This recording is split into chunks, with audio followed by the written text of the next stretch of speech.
Hey, how you doing? This is Sejihito here to bring you the news. It is currently Monday, December 4th, 2023 at 6:15 p.m. So the first thing that we're just going to cover real quick, I've seen quite, a few comments here and there on different social media platforms. People telling me like, "Hey, didn't know you were still doing this and that." And specifically when it deals with at least one platform, YouTube, just want to reiterate and tell people that even on my end, it's gotten to the point where, I'm getting mixed signals and messages, when it deals with certain things, right? So the first image here from the last live stream that we did, shout out, what is up, Gail? Much love, respect, and appreciation. What is up, Gail? So from the last live streaming that some of y'all were a part of, it may read directly to you one of two numbers. It may say 73 or it may say 91, right? So on one of the ends on my background, YouTube is like, all right, you got 91 people that basically, saw live stream. It gives you the duration, everything like that, right? No problem. So then you continue on, and then when you look in the background, it'll give you a whole different number. It'll give you this number here. It'll be like, hey, you only had about, out of the 2 days that the live stream was up, like, hey, you've only had 73 people that actually saw out of, everything that was being pushed directly out there, notifications, all of that good stuff that YouTube likes to tell people. It's like, hey, only 73 people. So again, let's go back to the first image. The first image basically said, I was incorrect on the typing. It said 91 people saw it, right? So then when we go to the background analytics, it states that 73 people saw, which is a little bit weird. How would you, in a sense, get that wrong? Right? This is on the exact same platform, which is YouTube, right? How would you have such, different numbers? And then it gets even worse when you go to the third image, which is this one. This is, I had to move the needle to just go to 7 days. The live stream didn't happen 7 days ago, right? But I had to push it to just look at the grand total of the duration that the live stream has been up. And then it states that, hey, you've actually had 226 viewers, watch time 34.3 hours, and then you actually ended up getting 2 subscribers directly off of that live stream.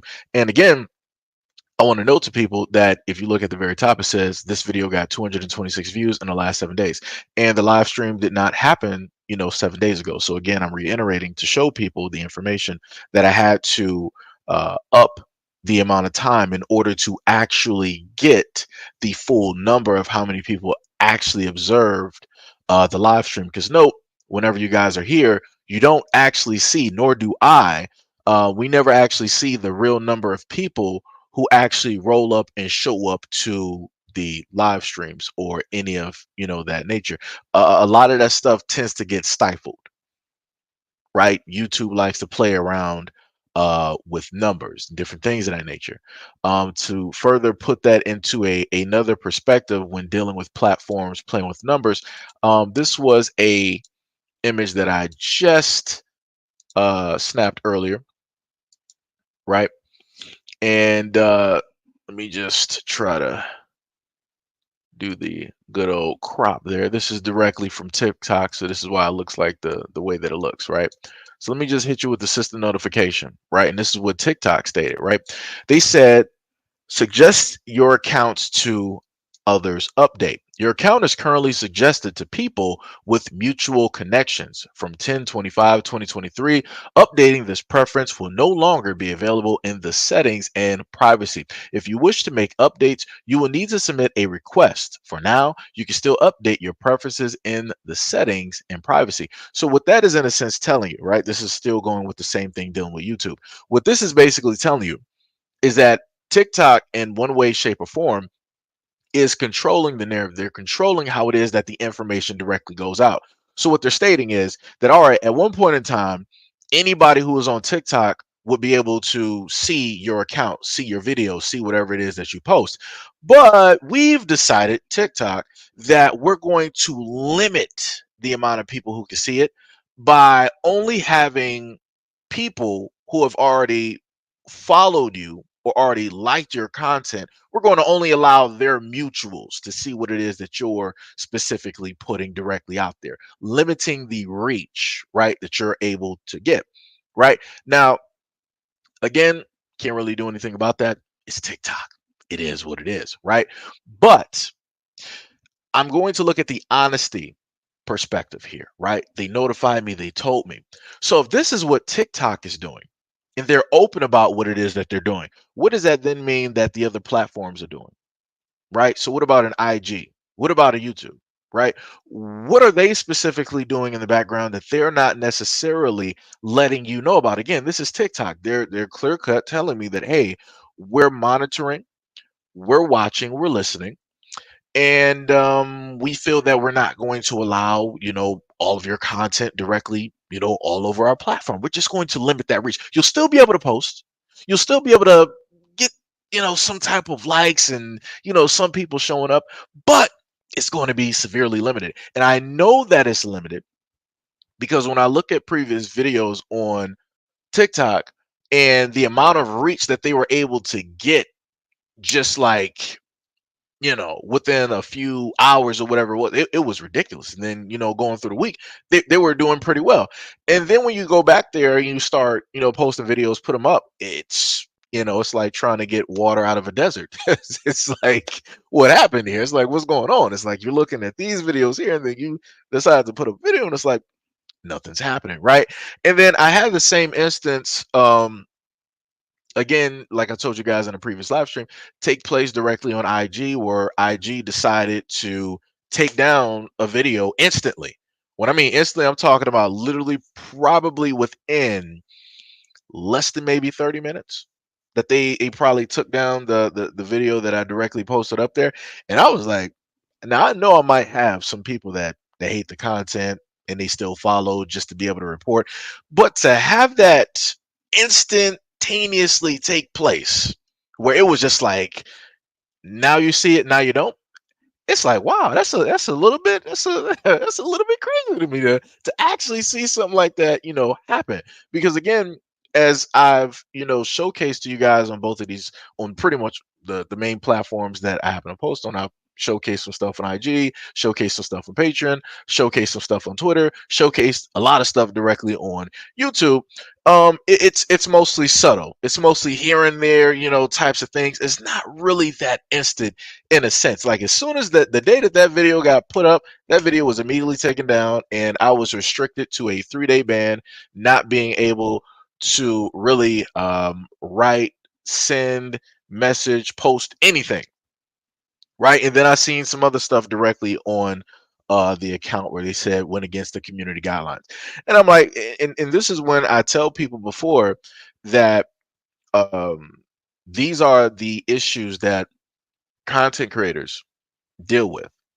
And I have to get, specific when I say this. When it deals with content creators that are dealing with politics, that are dealing with real world issues, that are dealing with community issues, you want to point out a problem, right? You want to point out a cancer, and you're trying to let everybody else know that, hey, this is a cancer, this is a sign, this is a symptom, this is something that we need to fix, this is something that we need to, cut out. Your accounts, your videos will now start to be problematic, because I'm trying to get people to understand is that all of these social media platforms are in cahoots when it deals with trying to specifically put out a certain type of narrative. They want people to be lulled to sleep. They want you to be sleepwalkers, right? They want you to be walking zombies. They want you to solely do and not think, do and not critique, do and not ask. These are the things that they want you to do. They don't want you to make corrective measures. The only people that they feel should make the corrective measures are, in a sense, the elites, are the ones that are in power, are the ones that got the money, are the ones that, quote unquote, we put in office, even though you got the electoral colleges when it deals with the presidency. But that's neither here nor there. It is, directly what it is. So again, you have a lot of these major platforms that will make sure that people who, in a sense, got reached because of what it is that they were doing and the messages that they were putting out, they'll make sure to cut back directly on that. Any means how it is that they have to sit up there and do it. They'll get you with community guideline hits. They'll hit you with strikes. They'll decide to pull the content. They'll decide to get you directly off the platform. Or in certain instances, like I showcased to people before, and I said that this was a problem, and I told people that, hey, just because you don't like somebody doesn't mean that you should automatically agree with, hey, this person should be deplatformed, all this other type of shit. Because, like I said before, going back to what happened with Trump, what took place, you literally saw the same exact things that black content creators talked about, right? Where you saw everybody in cahoots, all in unison, getting together in these circles talking about, you had TikTok, you had YouTube, you had Twitter, you had IG. Anybody that owns a social media platform was in that circle, was like, hey, we're not going to sit up there and have Trump directly on our platforms. That was a sitting president at that moment in time that they literally stated that. And I told people before, I'm like, yo, if they're willing to do this to a sitting president, this is the leader of the free world. What does that then mean for you? What does that then mean for you? And nobody wants to really pay attention because people are like, oh man, he's talking about Trump. Don't nobody care. All this other, like I said, y'all need to get out of y'all feelings. Y'all need to look at what the fuck the actual problem is. They're literally doing stuff out in the open, and it's and people are like not paying attention, are literally zombified, which is the craziest shit to me. Again, black people have been pointing this out for the longest time possible. Black content creators on TikTok that create dances and songs and all this other type of stuff tell y'all repeatedly that, hey, on social media platforms, we are the ones that will come out, make stuff popular, all this other type of stuff. Slowly but surely, everybody else will start to jump on the bandwagon, start to copy what it is that we're doing, and then we're the ones that suffer the bans. We're the ones that suffer penalties. We're the ones that get our videos muted, put down, or silenced, while the people who didn't originate in anything are able to sit up there and copy and make money and get popular and famous off of what it is that we specifically did first. And like I said before, nobody's paying attention. And I'm going to take that to another perspective where people always state that, oh, this is why we need to sit up there and come out with our own black platforms. We do have those platforms. The problem is black people don't want to go to those platforms. Let's just keep it real. Let's just keep it about black people do not want to go to those platforms. Black people want to go to platforms where everybody else is. Black people want to go to platforms where white people are. Let's just sit up there and keep it stacked. Let's keep it 100%. Let's put it exactly where it needs to be placed. The problem is a lot of black people don't want to be honest. We scream and cry and say that we need these things, but then when we have people spending their own money and time, like Blackham.com, that was a site that I talked about in live streams. You didn't sit up there and see black people really trying to go. They got a social media presence on Twitter. They got a social media presence on IG. I think they might be on YouTube as well. I've sat up there and talked about that platform before. And especially, I think that was at least during like the pandemic. And I've even showcased the platform. You didn't have influxes of black people trying to hurry up and go there and make that popular and trying to get everybody else to sit up there and go there. Black people do the same thing that Deion Sanders did. And shout out to Umar Johnson for basically pointing this out during like a podcast. Uh, Dion he had the ability to basically stick with HBCUs and to change, to revolutionize that whole thing, to bring an influx of money there, to make sure that it is going to be concrete for the longest time possible. He decided to go to Colorado, Denver, whatever, right? He took that money and he ran. He took his ability, he took the fame, he took the fortune, and he's making white people rich. Now he's going to sit up there and make that state and those colleges more money than what it is that he is going to specifically make. That is the exact same thing that black people tend to do when it deals with social media. We will scream, we will cry, we will sit up there and highlight a problem. But when we have black people out here trying to legitimately fix these problems, we don't want to sit up there and help them fix these problems. We want to still scream and cry. It doesn't make sense. It literally does not make sense. And like I said before, I've seen this every single time I bring these things up. And people always state that, oh, well, how come, content creators with, big reach and everything, how come, they don't really try to push these platforms? We do. It's just the fact that people don't want to listen. How can you sit up there and educate or give people information when they want to turn away, when they don't want to sit up there and listen? How can you? How? It's impossible to sit up there and do. But like I said before, now let those same platforms that I've showcased before, let white celebrities have showed up there. White athletes have showed up there. Any white anybody from an entertainment industry show up to those platforms to make those platforms hot, to start investing, to start putting money in there, to start making things move for those black people. Now black people want to start showing up, but then black people are going to complain when they start looking doing background checks like, oh, this is black owned, but we found out that the money that you're getting is from white hands, so it's really not black owned. So it's still going to be a complaint. But yet it wouldn't have to go that far. It wouldn't have to be a thing if black people would actually sit down and start investing into a lot of these black platforms. Again, making them hot, making them profitable, trying to get the celebrities to come directly over there, because the people control, in a sense, the celebrities, regardless of what people want to sit up there and think. If there are no people to buy a celebrity's records or go to their movies or what have you, guess what? That celebrity is going to be broke sooner or later, because they're not going to be profitable. The only reason that a celebrity is a celebrity is because they are profitable to somebody, and somebody's able to make money off of them, more money than what that celebrity is able to do and make for themselves. That's how that works, aka slavery.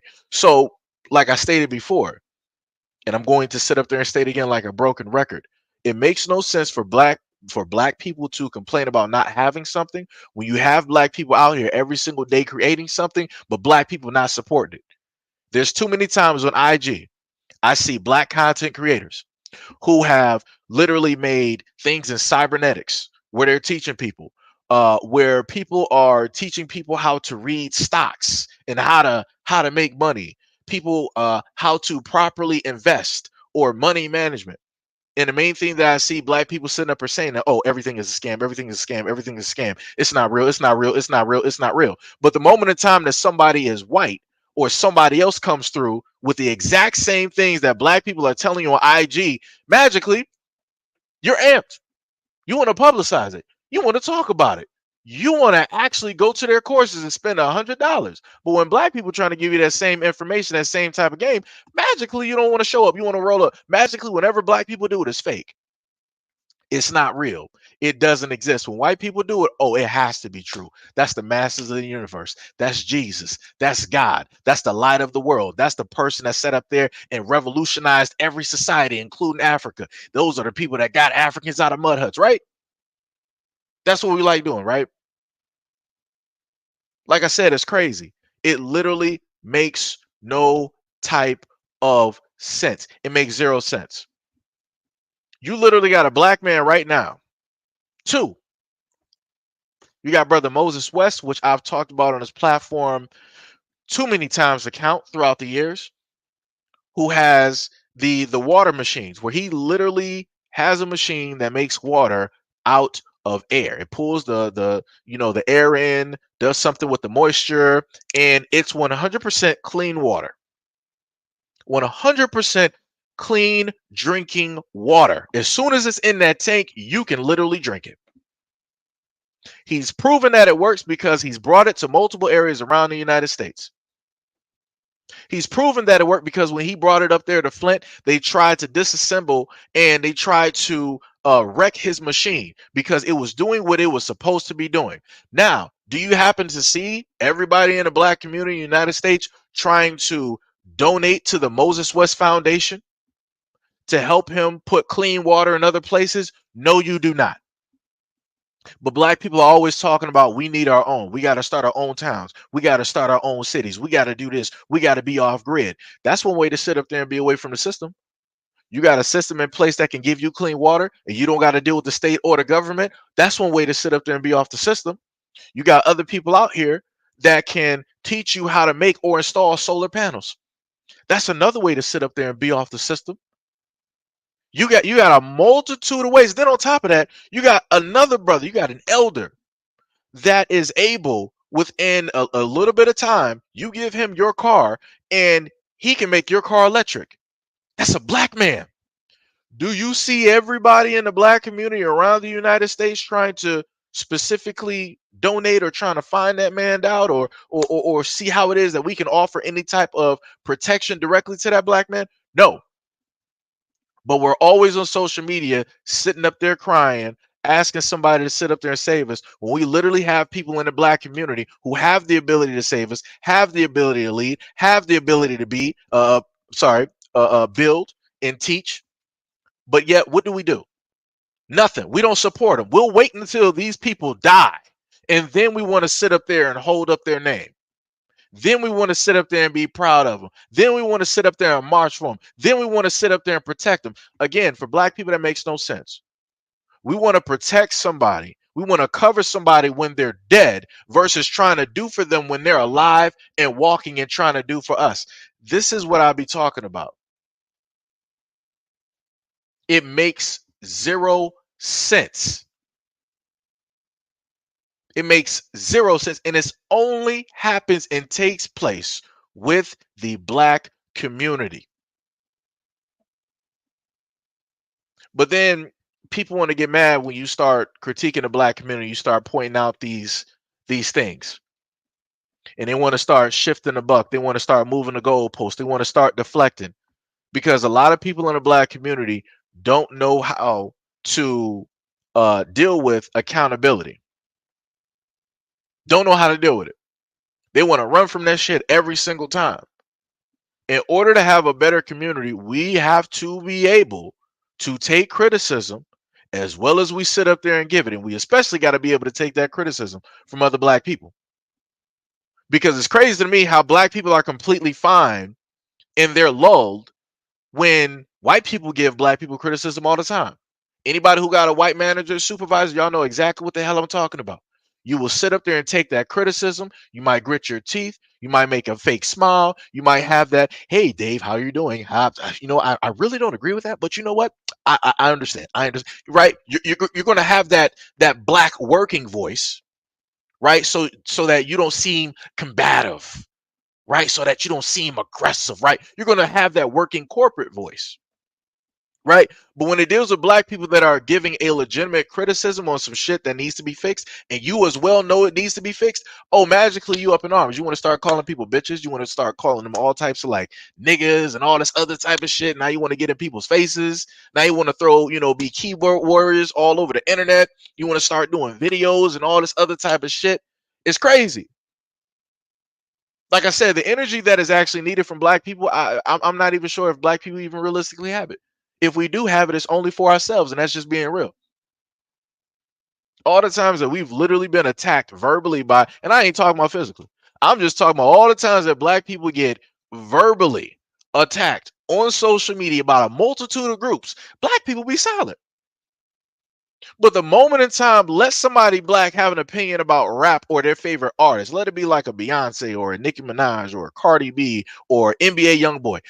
Now everybody's a nigga. Now everybody got that type of time. And I'm like, where'd that come from? So when it deals with your community and it deals with trying to help, when it deals with trying to progress, when it deals with trying to move, when it deals with trying to build and teach, trying to uplift, propel forward, when it deals with any of that shit, nobody is on nigga time. Nobody has that energy where it's like, yeah, I'm there and all of that other type of shit. Let's get it going. But nah, everybody's on nigga time when it deals with an artist. When it deals with millionaires that don't give a fuck about you, that left the community, that ain't coming back, where all they do is sit up there, oh, we got you, we got like, I just got like $90 million because I just cut this check on this liquor business that I got, 90 million in the bank, we out here. But they'll sit up there and tell you that they're inspirational because they're just there and they're present. But realistically, what is that doing for you? What is that doing for the community? What is that doing for the roads? What is that doing for the schools? What is that doing for the hospitals? What is that doing for anything that is integral to how it is that you are able to live and move every single day? It's not doing shit. Because remember, Obama was in office. He was an inspiration to a lot of black people. Where did black people go after that? Nowhere. Jay-Z sat up there and told people, hey, just me being who it is that I am, how it is that I'm worth, making connections with the NFL, just me being present in these spaces. It's inspirational. Again, what is that doing for the black community? Nothing. What is that doing for black people? Nothing. What is that doing for black schools? Nothing. What is that doing for any type of black people that want to try to propel or move themselves forward or try to better themselves? Nothing. But yet everybody want to be on nigga time when it deals with these celebrities and trying to defend them when they don't even care about you. They would not even defend you. They wouldn't even piss on you if you were on fire. Like I said, all of this shit is crazy. All of this shit is 100% crazy. Again, black people are the only community out here that will literally scream and holler saying that we need a leader. And as soon as you give somebody that's supposed to be that leader that fits all of the criteria of which black people ask for, now they want to, oh, let me do a background check. Are you actually a doctor? Do you actually have knowledge directly on this? You said something about this like 5 years ago, and I don't really agree. Like, we'll do everything. We'll be given a leader, and we'll do everything to disqualify that leader, and still say that we need a leader. So how is it possible to lead a group of people that don't want to be led? How? How do you do that? Somebody show me. Show me another ethnicity out here where you can literally lead them even though they don't want to be led. Because the only group of people that I'm seeing do this are black people. We'll sit up there and do everything to tear down our own leaders, to tear down our own people, and still be looking for somebody to save us. If you tear down people who are supposed to be your black leaders, who's left to save you? Who you crying to? White people? White Jesus? Who you crying to? Because you only got two choices, you only got two options. Who? Because the Latins ain't gonna come save you. People from Europe, they ain't coming to save you. The Chinese ain't coming to save you. Arabs ain't coming to save you. So who is it that you want to come save you, since you don't seem to want somebody who looks like you, who has walked in your shoes, understands your life, your misfortunes, your history? If you don't want somebody that looks like you to lead you, then who do you want to lead you? And you only got two options. Like I said before, black people are some of the most confused groups of individuals I've ever come in contact with. I have seen crazy people in a nut house with more common sense and logic, and that's beyond anything. That makes zero sense. But yet they exist. But yet they exist. Like I said, uh, we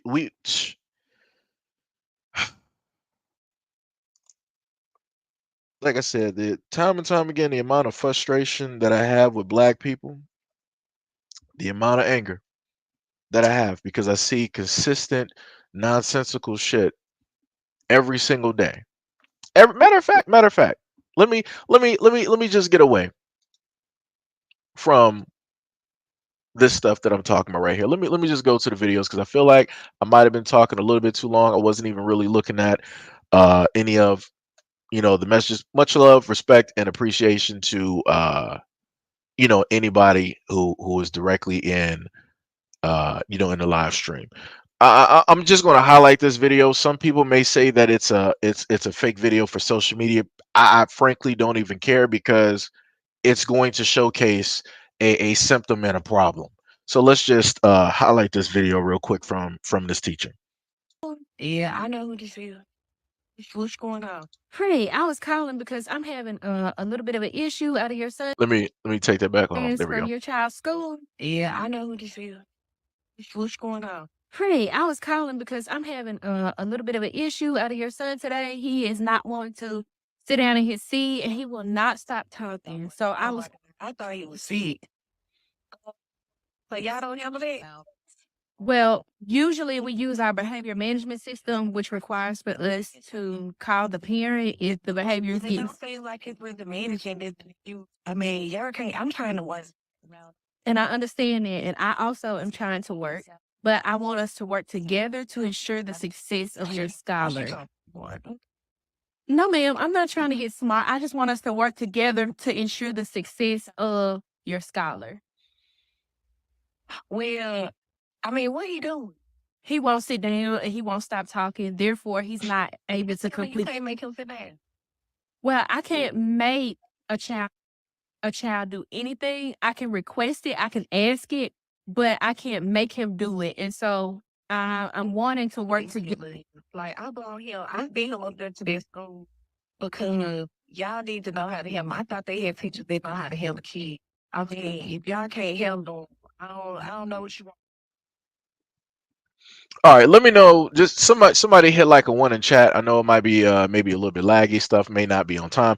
Let me know if y'all were able to hear that video. I'm probably just going to put up the actual. I didn't want to because it had music directly associated, playing directly with it, and I tried to mute um, the audio directly from it. But let me go back because I feel like some things might get missed. So let me just go back. And which one am I looking for? Is that the one for 59 seconds? Yeah, let me just go back to this one. Let me just put this one directly up there. I'm just going to replay it just in case. Yeah, I know who this is. What's going on? Hey, is from your child's school. Hold on. Okay, there we go. Let me just re-record. I had to delete the previous one. Let me just add this to the stage. Yeah, I know who this is. What's going on? Hey, I was calling because I'm having a little bit of an issue out of your son today. He is not wanting to sit down in his seat and he will not stop talking. So I was. Oh my God, I thought he was sick. So y'all don't handle that? Well, usually we use our behavior management system, which requires for us to call the parent if the behavior is It getting. don't seem like it's really managing it. If you, I mean, y'all can't. I'm trying to work. And I understand that, and I also am trying to work, but I want us to work together to ensure the success of your scholar. Trying to get smart. Okay. No, ma'am, I'm not trying to get smart. I just want us to work together to ensure the success of your scholar. Well, I mean, what he doing? He won't sit down and he won't stop talking. Therefore, he's not able You to tell me you complete. can't make him sit down. Well, I can't make a child do. So from that one right there, you were able to hear the teacher. Some people said, "Oh, this is fake." It seemed like it was for social media. Irregardless of whatever people feel, this is the fact of the matter. You have parents out there where they know that their child may have some behavioral issues or they're not really doing the parenting that they're supposed to be doing, and they'll send the kids directly to school for 8 hours for the teachers to deal with it. Right. Per example of the video, you heard what the woman stated. She was like, "Oh, I thought, you guys were like management. I thought you guys were able to, you guys can't deal with this. You guys can't handle this." And right. And the teacher was specifically trying to let her know some stuff. The lady was acting like, "Oh, well, you're actually annoying me right now. Oh, you're trying to sit up there and get smart. Well, ma'am, I'm trying to sit up there and actually work. I'm trying to get to work right now." She was doing everything else, per the example in the video. That woman was doing everything else, but actually legitimately being a parent and actually caring about the child. And this is what I'm talking about. You have a lot of people out here that are able to procreate, that are able to have kids, that should not be having kids. If you have the attitude where you're just throwing your kids directly off to a teacher and you feel that they should be able to do and handle every single thing that you should have been handling at home, you shouldn't be having kids. You need to give those kids up to somebody else in your family because you are not the one. You are not that guy. You are not that guy. And beyond this video, there are other videos directly on social media that showcases the exact same point that I'm making at this moment in time. We got people out here that are having kids, that are procreating, that have unprotected sex, and they're producing these kids of which they don't want to be parents to. They still want to go out there and have vacation. They still want to take their girls trips. They still want to, "Oh, I'm not going to let no child stop me from being me." How many times have we seen videos online where you got parents out there talking about, oh, the only reason that I can't chase my dreams is because I had you. You know how many times that we've seen that? How many times we've also seen that play out in movies? How many times that's been showcased in books? How many celebrities have come forward and talked about their experiences with their parents and how it is that they were treated, right? And how you got parents that are jealous of their kids because they were successful and they made it, and the parent is feeling jaded or slighted because they feel like that should have been them, right? Or they feel that their kids owe them something, but realistically, you weren't actually a parent to begin with. Like I said before, this is the type of stuff that I talk about consistently, which is a problem. And these are the things that need to get snuffed out. Like these things just should not be happening. No child deserves this. Even if the kid, all right, the kid is, as the teacher stated, hey, he's talkative, he's getting up, all right, right? Even if the kid is doing that, the parent should be some type of a parent to get that directly under control instead of trying to duck and dodge accountability and responsibility and handing that directly over to the teacher. Therefore, as this child grows older, those problems are going to get worse and worse and worse and worse. And then you're going to sit up there and have possibly a son that is going to be a delinquent. Not saying that that is going to be the 100% case, but going through school, looking at some of the people that I was around that were my classmates, and now looking at them as adults, looking at least one or some of the other stories that I've covered where some of those same people I've went to school with at a certain point in time, looking at how their lives ended up, I'm just simply saying things like this do happen. Not saying that it's going to be an automatic, but I'm saying it's consistent enough where it's a problem. And if there's a problem, there's obviously signs and symptoms before you get to that problem, which means that the parents should be the one to correct this problem. It shouldn't be on the teachers. It shouldn't be on the school management. You should automatically, if you decide to get pregnant, you should already be a parent. You should already, your knowledge base should already be up. You should already be mentally prepared. If not, don't have kids. Don't be having unprotected sex. Use contraceptives. Stay abstinent. Like I said, like I told y'all before, I've gone through middle school and high school, and I've told y'all some of the stories that I've witnessed where you've had parents either striking their kids or they were berating their kids or cussing their kids all up and down the hallways. And I'm like, if that's how you talk and you're openly talking like this as a parent in the school where everybody can see just so you can embarrass that kid on purpose to try to make some type of show of force as if you're actually a parent when realistically you're not, it's far worse at home.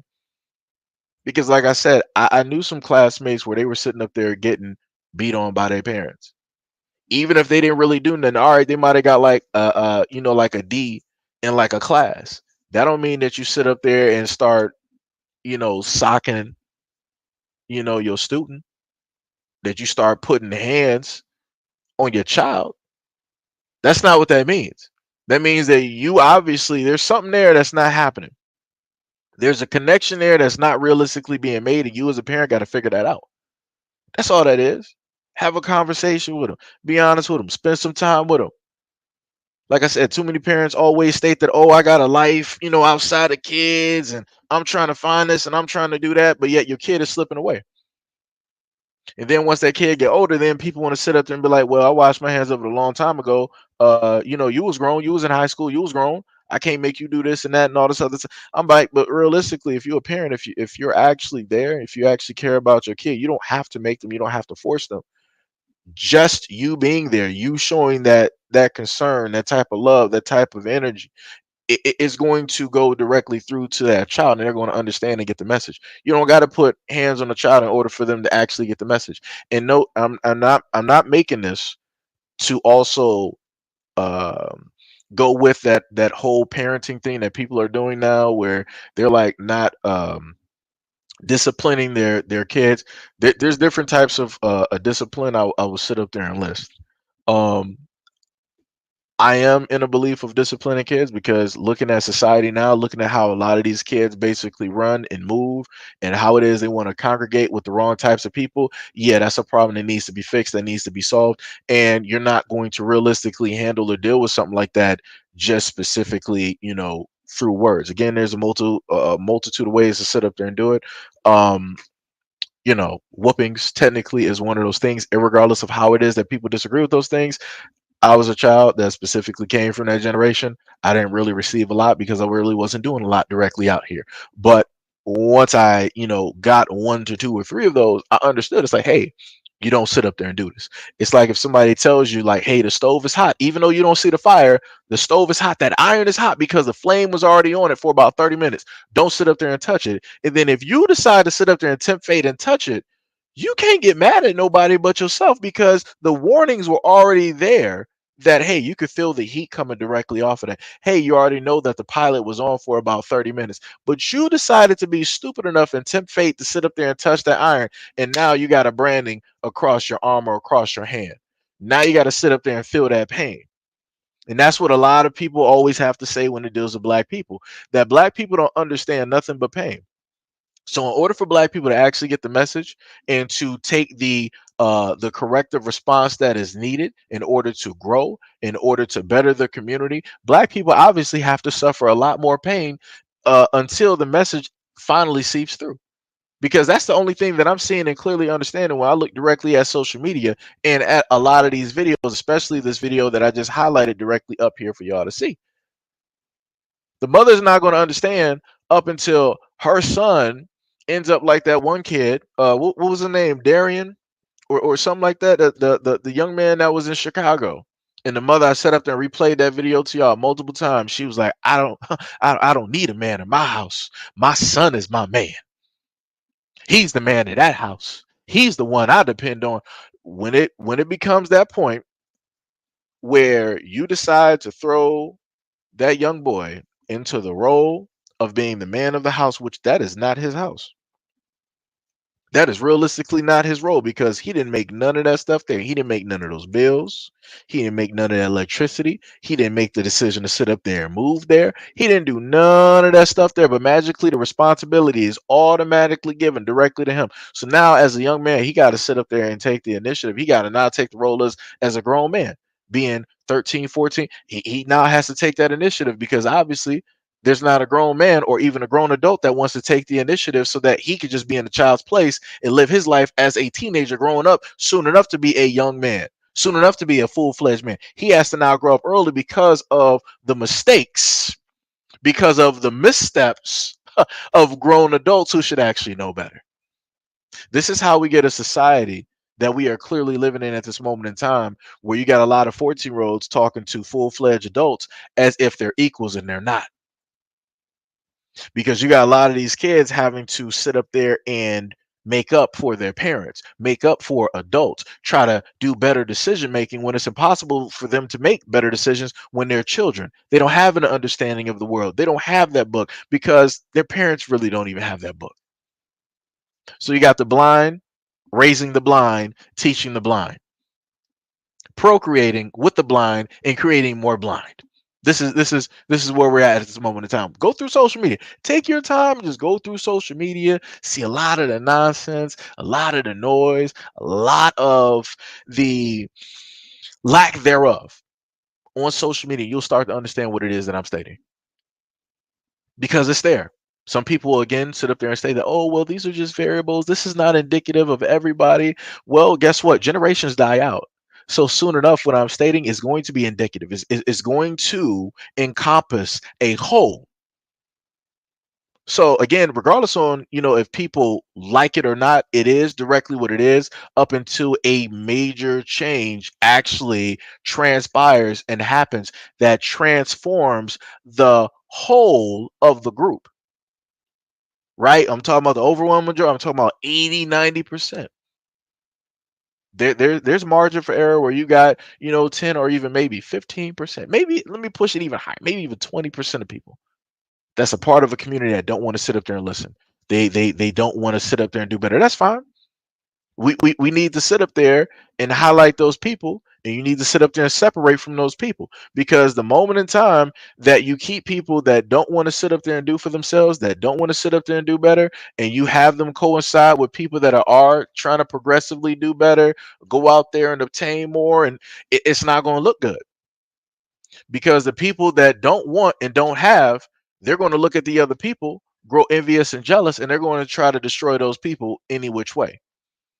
And it's like a lot of people don't happen to understand that.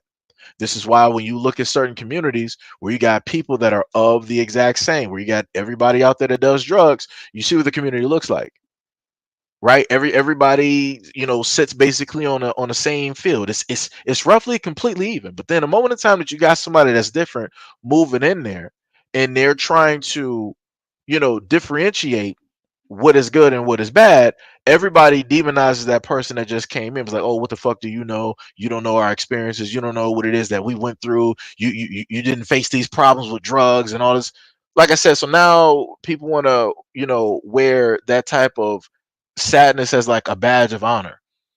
They want to hold on to that because that's the only thing that they actually have that validates something, because they don't have an alternative. So, like I said before, either which way it goes, people are going to decide to try to destroy people that want to try to help or better them. People got to learn how to recognize this so that it will help in the longevity of their lives, and also the betterment of their energy and the relationships that they may have with people directly out here. It comes to a point in time where you can't help a lot of people that don't want to be helped, and it's sad to say it comes to a point in time where if you got parents out here where they don't care about their kids, you might just have to let it be exactly where it is. And I'm just going to sit up there and be real, because you have parents out here that will quote unquote, try to end somebody's life over their kids, even though these people know that as parents they ain't shit. So you have to basically try to figure out, is it actually worth trying to invest so much time, invest so much energy, give all of your life force over for this child or these children, when you know that you're putting yourself in a compromising position where you can inevitably lose your life? And then what? Nobody else is going to pick up your work, because everybody's gonna be like, oh shit, that's what happened to them after they wanted to actually do the right thing. Matter of fact, let me stay back. I ain't gonna do it. Y'all got it. That's what's gonna happen. And that's actually what's been happening in the black community. I'm not sure if people have actually paid attention to it or not. That's what's been happening. But like I said before, people gotta, make their own choices. People gotta figure out what is best for them. I'm not trying to deter. I'm not trying to stop people from, doing what it is that they necessarily believe in. I'm just going to sit up there and say that you better not be taking no unnecessary risks. You better, make sure you calculated everything, that you're going to be the winner at the end of the day. If you're going to be betting against the house, you better make sure that you're able to win and run. That's, like I said, that's all I'm saying. You know, it is a complete circus. Directly in here. The next video I want to get directly into. You're going to see what. Matter of fact, let me just play it. Let me just show y'all.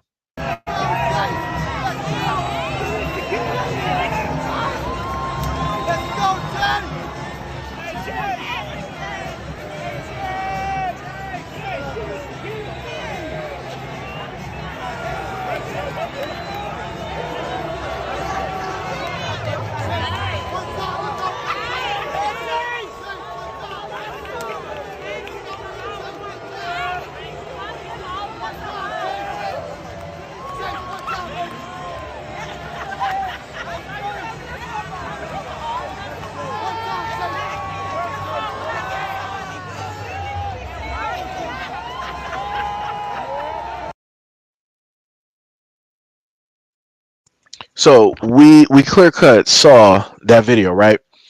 So you saw the brother, right? He was coming over there to, more than likely friends and family, right? All of them black women. Well, let me just try to get a little bit closer, right? So I want y'all to pay attention, right? So you got a black woman that's in the all white jersey with the red. You got another black woman with the gray hoodie on, with the black bucket hat. You got another black woman with the red cap and a ponytail, and there's another black woman that's back there with her full, natural hair. And I want people to understand that this is the type of stuff that happens to black men, especially black men who are celebrities. They will be minding their business. Now, I want people to understand he can come at this a certain type of way and, in a sense, make it a problem. But if he makes it a problem, the whole world is going to sit up there and make it a problem. You're going to have other women out there. Oh, he's doing too much. It wasn't that serious. She was just trying to get his attention. She was literally touching on this man, like she was slapping this dude's arm. Hey, look at me. Hey, I'm over here. Hey, see me. She saw all of these black women getting attention, and she was like, "Yo, I'm here too. I'm a fan. Cause let me show you. Cause let me rewind this back all the way to the beginning, right? Because you don't see her nowhere in the scene. Pause it right there. So if you look all the way to the left, you'll see a man standing with a white cap, holding a cell phone, and he got like this fake chain on, this fake football chain directly on. Next to her, next to him, you see the little bit of that woman sitting right there. And then as the shot comes in, now you see the woman who's like, oh, these black women getting attention. Wait a minute, she just bust directly through the woman that was next to her because she was in the back. She bust directly through the woman that was next to her and that man, and she was like, hold on, I'm trying to sit up there and get some of that too. Wait a minute, hey. You see her smack his arm twice, his forearm twice, and then she starts really rubbing and touching. This is what I be talking about. That's sexual harassment. That's full-fledged sexual harassment. That is full-fledged sexual harassment that we are able to see, that we are able to witness at this moment in time. Because let a dude roll up on a woman just like this, and then he sees her and he starts touching on her shoulder. He starts trying to hit directly on her waist. Women directly out here on social media and everywhere will lose their minds.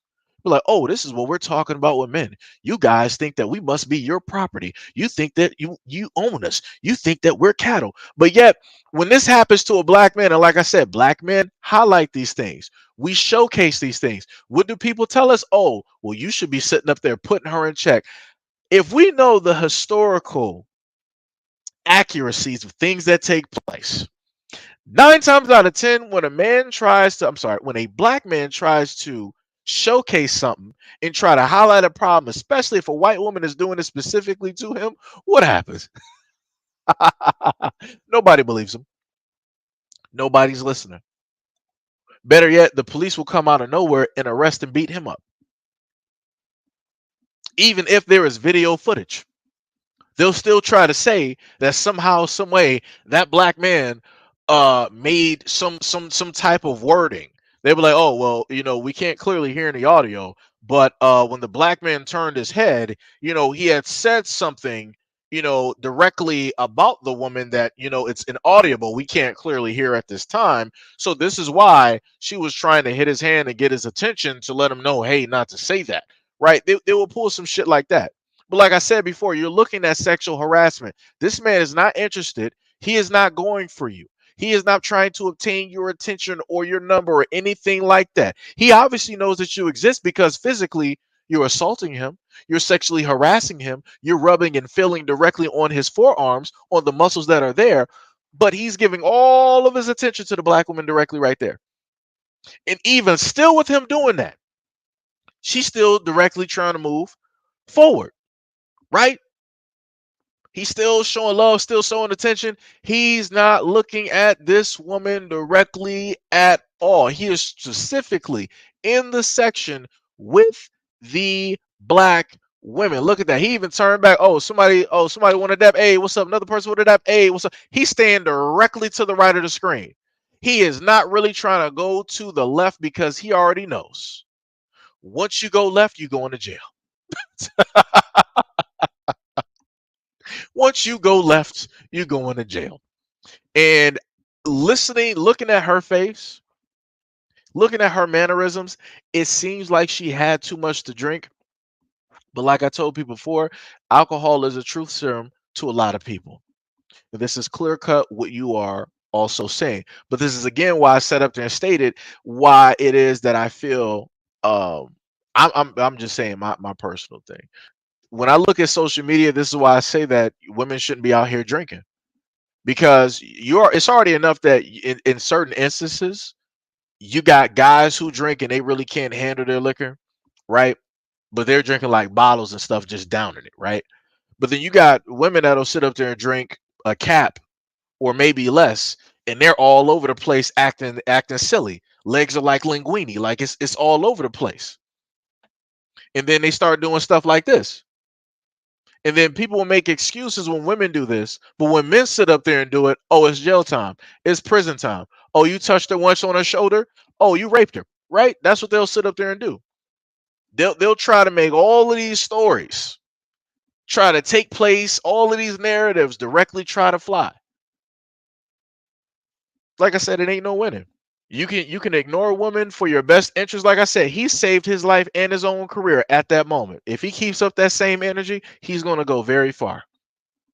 He is going to go very far. Keep the exact same. I don't know who this brother is. Number 92. Keep up the same energy. You are going to go very far. Just always note, if you go left, you go into jail. It's over.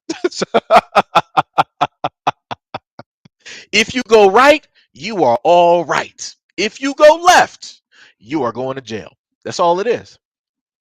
Like I said, he proved that the facts are directly in the video. He went right no matter how far. That brother was going as right as he could because he knew what was on the other side. He already knew. You going to jail? You going to jail now? You going to jail? Yeah, he already knew. He already knew. Like I said, some people out here are smarter than others. I hope that this brother stays directly on the right track. I really hope that he does. Really hope that he does. So now we're going to go to a another video which I found to be a little bit nonsensical, but again, it's social media, so we're just going to highlight that here. What the fuck you think this is? I'm over here shopping for things. My bad. Let me rewind that so you can get the full context. And go. Wait, so niggas will flirt with you at the grocery store, but not offer to pay for your groceries? Get the fuck out of my face! I beg your fucking pardon. What the fuck you think this is? I'm over here shopping for things, and you're flirting with me while I'm shopping for things, but not offering to pay for the things that I'm shopping for while you're trying to flirt with me. Are you stupid? Like, the only way to win right now is to pay for the groceries. If not, move the fuck around. Move around. Because you're definitely not moving on up. Thank you. So we heard that, right? So this woman, high IQ, genius of a woman, dealing with today's society.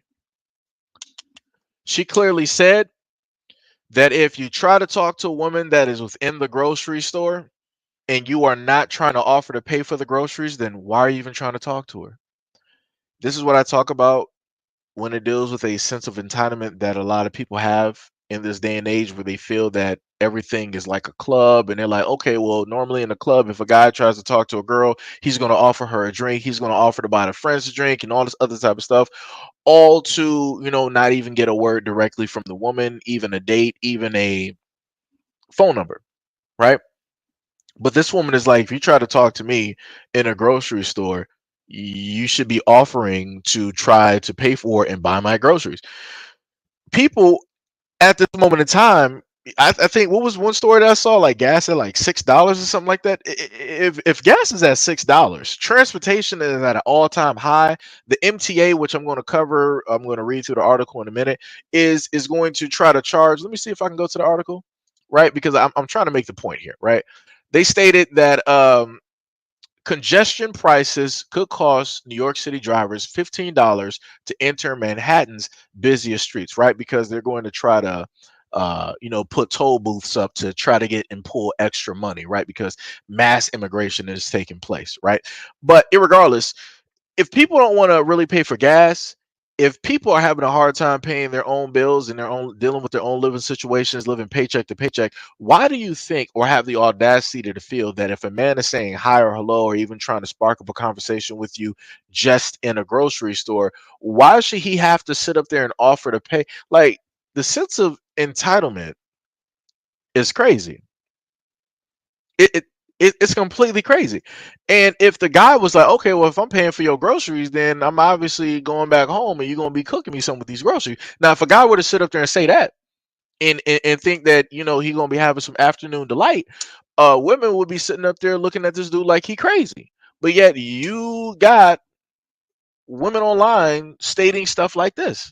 And like I told people before, instead of me talking, I'm going to allow social media videos directly out there to happen to speak to, say a lot of these things. Again, this goes back to the whole point of getting rid of a lot of this stuff, like a lot of this type of rhetoric, because it's nonsensical, right? It will start to cause a larger problem when we already have a problem when it deals with men and women. This stuff like this type of expecting this is going to make it far worse. No man has an obligation to sit up there and pay for anybody's groceries other than himself or those he feel that he is responsible to. She is not that one. But yeah, she feels entitled. I'm like, her car looks nice. She got a sunroof right there. She got like some red trim or something like that on the seats. Not sure if those are seat covers. She got a brand new front directly on her head. She got some makeup on, some lipstick. Her nails are pretty done. Those look like those are somewhat fresh. I don't see any scars or no marks. You should be able to afford your own groceries, ma'am. You looking you look great right now. But you expect a dude to sit up there and try to offer something like that's what you offering. Let's just be real. If a dude is offering to pay $200 to $300 for your groceries, what you offering? Are you offering a one night stand? You offering like a quickie? I'm like, what's really happening? Like I said, if people were to really have the conversations that need to be had, people would realize that they shouldn't be sitting up there stating what it is that they're stating. Because if to take this further enough, she's stating that in order to talk to her, a guy needs to offer or at least pay for her groceries. You're a prostitute. I'm just going to be real. We're just going to be taking it to where it needs to be taken. The moment in time that I start hearing shit like this is the talk of a prostitute or somebody that is trying to prostitute. That's what that sounded like to me. You want somebody to sit up there and pay X amount of dollars directly for you. What are you giving up at the end of the day? If I'm paying $300 for your groceries, what am I getting in return? What am I getting? I'm not looking for a number. I'm not looking for a hi. I'm not looking for no hello. I'm not looking for no date. I just gave $300 for your groceries so that you or whoever that you with can be good. What am I getting in return? Like I said, people need to start having real conversations. People really need to start breaking down this type of logic and letting people know exactly what it is that they're saying and what it is that they're asking for. Because this is prostitution at its finest. Like I said, it's already enough where you got women that sit up there and say that, yo, if you're not willing to sit up there and take me out on a $300 date, then we don't need to be talking. It's okay. You're a prostitute for food. No problem. Again, if I take you out on a $300 date, what am I getting in return? What's happening at the end of that night? What is going on? What's happening? Because if I already put $300 down, the most you could do is sit up there and pay for the hotel room. That's going to be probably what, $27, $30 for a little bit of time. That's all I'm saying. Like I said, if people need to start putting this stuff directly into reality. And when you start putting it like that, a lot of people not gonna like it. Because people gonna be like, oh, I ain't no prostitute. That's not what I said. No, it is what you said. If a dude ain't spending 300 or more directly on you, you ain't about to sit up there and have any type of time with him. Prostitute, it's good. No problem. Like I said before, some people want to be honest. You got women out here who are actual adult workers, who are actual prostitutes, who are honest about their lifestyle, the way that they live, the way that they make their money. And I respect those women for being honest. A lot of other women on social media don't want to be honest. They don't want to sit up there and say that they are. You got a lot of women, again, that are prostitutes for food. Like how a lot of women consider men homosexuals, meaning that they are with guys and these guys have no homes, they have no type of jobs or anything like that. They're just leeching directly off of the woman, right? You got, women who prostitute for food. That's what it is. Like I said, put it. Oh wait, you said hotel rooms start at 80. Damn, they went up. Maybe I was thinking about some different prices. I didn't know that. Like I said, it's been a minute. I I didn't know they start at 80. Maybe I should have actually like Googled that real quick. My bad. Shout out for the correction. 80 is a lot of money. 80 is a lot of money, especially if you're going to only be there for like an hour. That's or maybe 30 minutes. That's 80 is a lot of money. That's crazy. Groceries. So somebody groceries can be like 200 to like $300. Then on top of that, as a guy, you already paid for the groceries. Now you're sitting up there paying for the hotel. That's 80. Nah, son, we gotta make this work somehow. Like I said, I'm just being honest. I'm just being honest. I'm putting I'm putting it exactly where it needs to be put. I'm just being honest. Like I said. But again, much love, respect, and appreciation to any and everybody that is clearly, listening to me on this live stream at this moment and time. So the next video I got directly up here for y'all. This has to do with the artist known as Sexy Red. Y'all know exactly who this is because I've technically covered her quite a few times. And this is, what she stated. Tell them the truth. She sold it for a double cheeseburger with mac sauce. With extra onions on it, baby. Don't play. It's time for me to just keep it 100 with y'all. Like, yes, they got me in this shit. I don't know. I can't get out of it. I'm getting too much money. I don't want to get out of it. That's what y'all wanted to hear. Now I'm saying it. We just left this Hollywood party, baby. This Balenciaga party. Bring me Balenciaga himself. Bring me Lewis himself.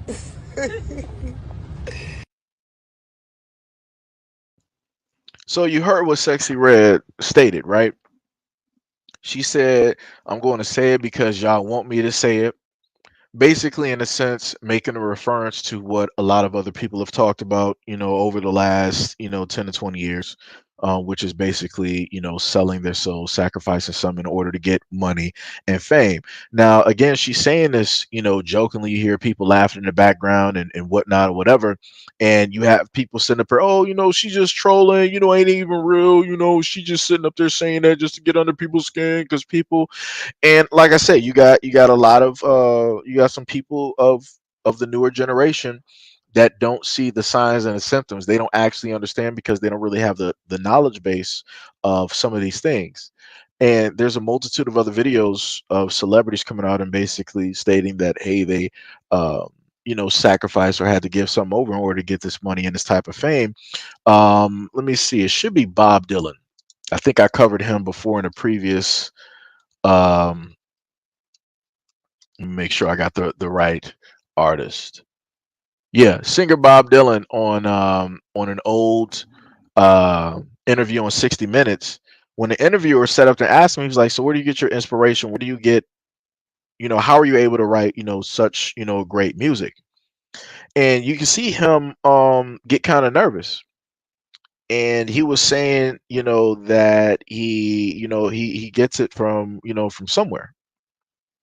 He was saying, quite a few things directly in there on how he gets his inspiration and how it is that he gets that music, and along with having the ability to play. And once you listen to that interview, you'll understand that he's talking about selling his soul or giving away something in order to obtain an ability or something that he did not necessarily have. So for a lot of people to not want to acknowledge, especially the newer generation, not wanting to acknowledge some of these things that are concrete in nature, that are actually factual, that celebrities themselves have actually talked about. You can listen to other celebrities where they're talking about, oh, I just, when I'm out there on stage, I just get into a trance. What did Beyonce say? She was like, oh, that's not even me on stage. that's Sasha Fierce. That's another personality. Or as some people will say, that's a demon. Alter ego, demon, split personality, however you want to sit up there and put it. And then you'll see certain images of Beyonce, and people say, "Oh no, y'all just caught her at the wrong angle. Y'all froze the frame at the wrong time." Certain images, she's looking, kind of demonic. She's looking real. It's looking real weird.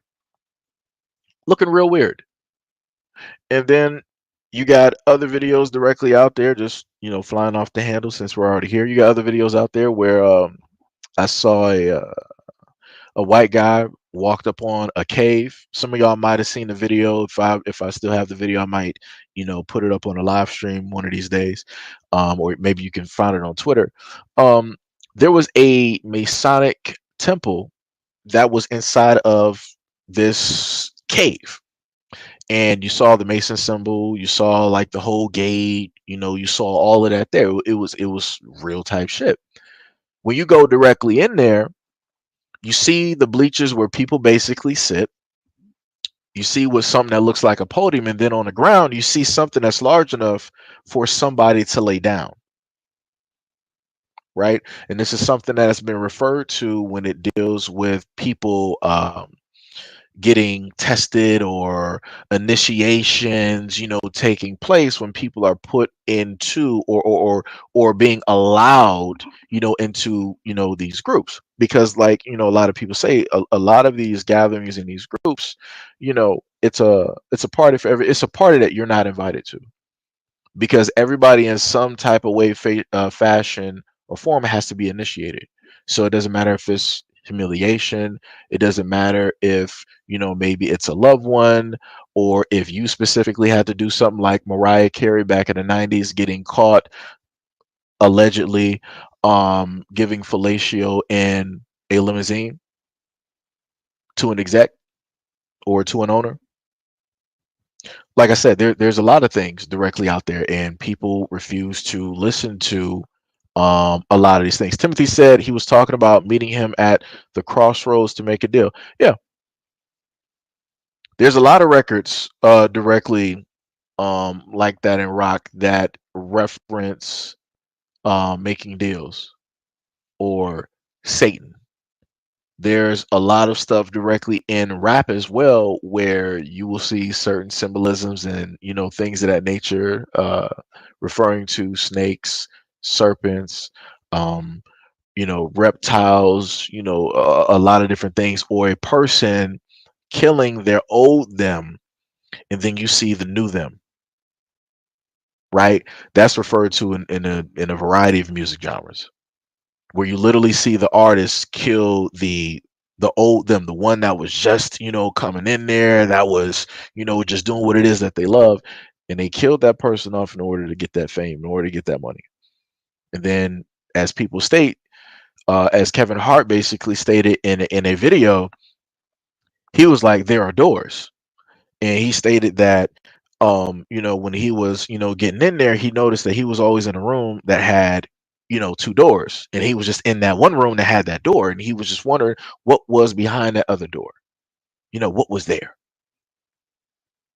And slowly but surely, as people want to go up and gain more money, you start going through door after door after door in order to obtain what it is that you are chasing. And every single door has a certain requirement. It's like playing a video game. You got to have the right key in order to go into that door. So you got to have the right, sacrifice, or the, right type of thing that you have to do in order, to make it specifically through there. Right? It's crazy. It's completely crazy. But it's there. It is completely there. And like I said, it is what it is. People are free to make their own decisions and to make their own choices in life. I just hope for those people, those are the right choices, and that people are able to live specifically with those choices when they decide to make it. But like I said, hopefully people make it out okay, because a lot of people don't. People talk about gang initiations and how you can't, leave, like, being a Crip or a Blood or whatever it is. There are other gangs out there that are far more dangerous, that are far more lethal, and they will sit up there and like literally take you out in the open with thousands of people around. So they can either do that by actually taking you out, or they can plant a story by stating that, oh, you died by drowning or drug overdose, even though you don't have a history of drug overdosing, even though you might be a great swimmer. They'll still put out that story. Or they'll decide to assassinate. You can still be alive, but they'll assassinate your character, right?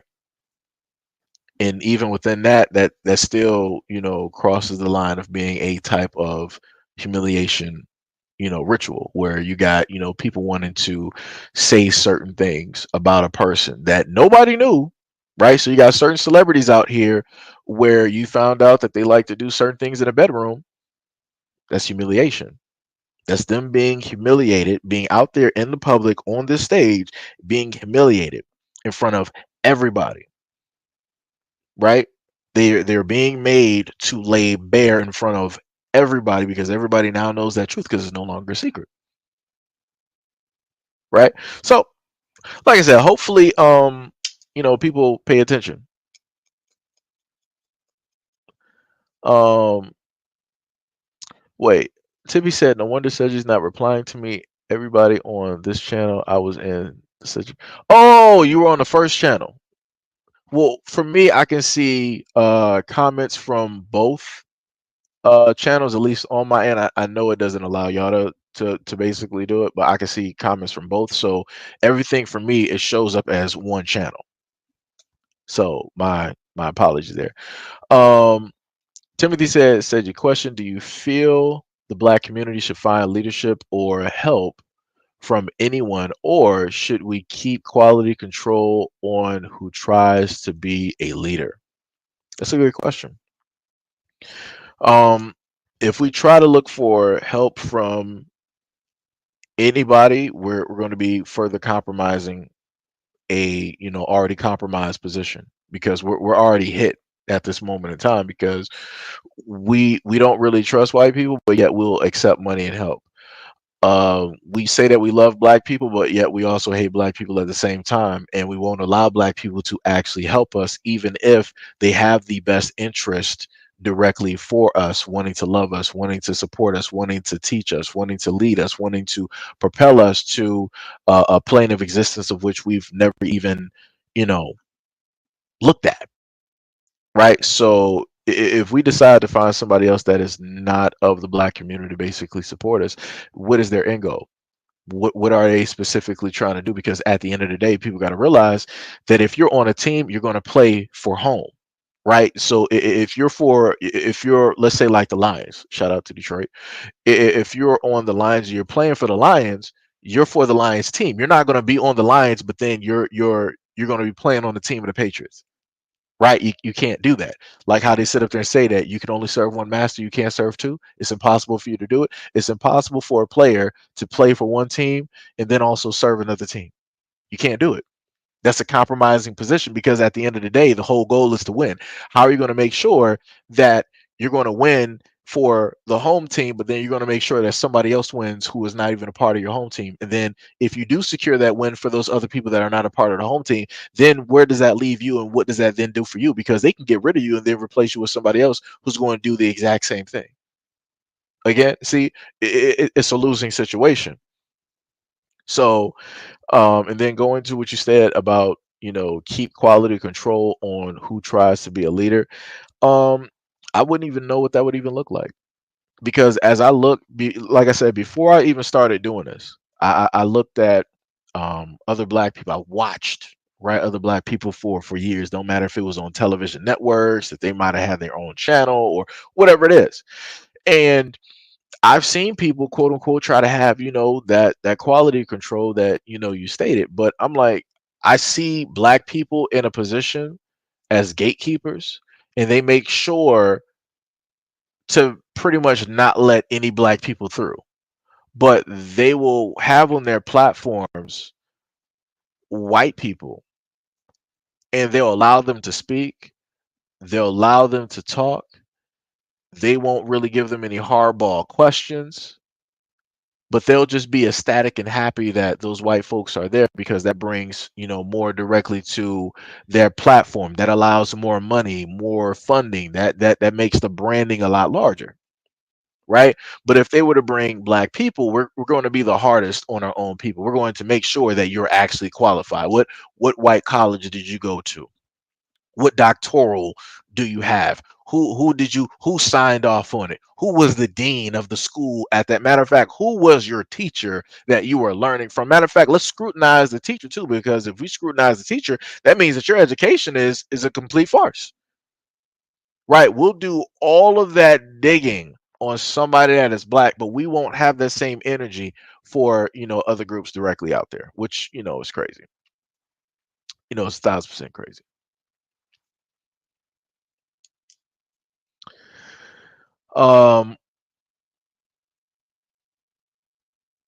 Timothy said, well, what about someone like Charleston White? He says he's trying to help the black community even though he behaves. No, I understand what I'm going to see if I can actually get that video for you, because I got a few videos saved directly from Charleston White. And y'all seen me on this platform before on live streams and videos. I've critiqued Charleston White before. Some of the things that he has brought up and stated. Let me see if I can find something that he just recently stated. See if I can actually find that for y'all real quick. I gotta roll through like a lot of videos. like the amount of videos I literally have to go through is insane. At this moment in time, I might give y'all that Dr. Umar video up there too. I might showcase that one. Let me go back to Twitter. Let me see. There we go. Charleston White. Luckily, he was trending, so that makes it easier for me to go directly up to. I'm trying to find the one he just. No, that's not the one. Let me see. Is this one?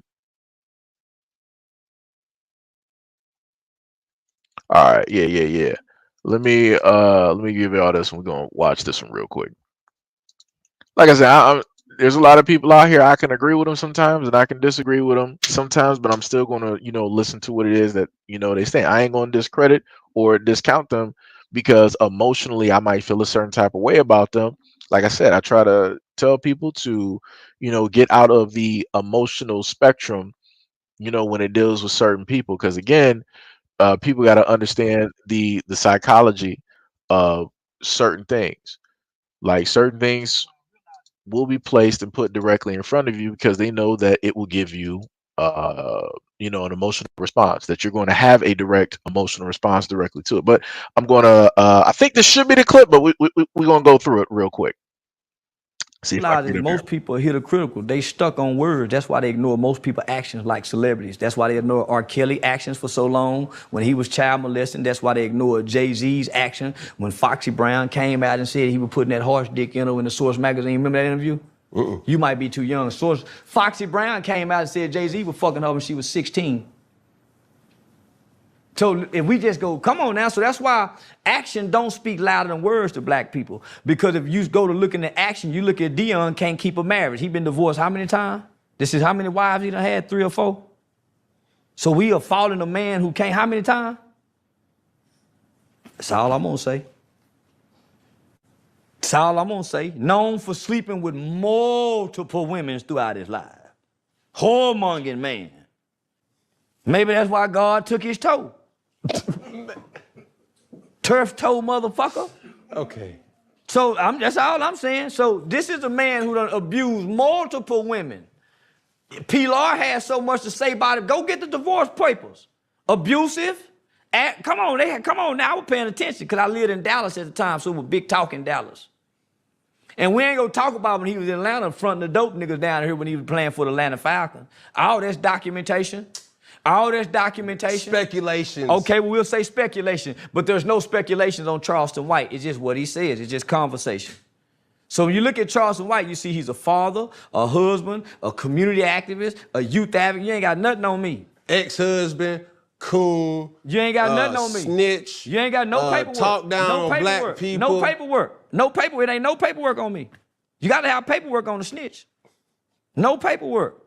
The cooning, nigga, we get in with every black city I go to, nigga, I do way more for black people than any celebrity I know. To date. You think you do more than the community? To date. Than me? To date. Yeah, to date. Than me? Yeah, to date. So let me just reiterate on that part where Charleston White, where Cam Newton, he was like, "You think you do more for the black community than me?"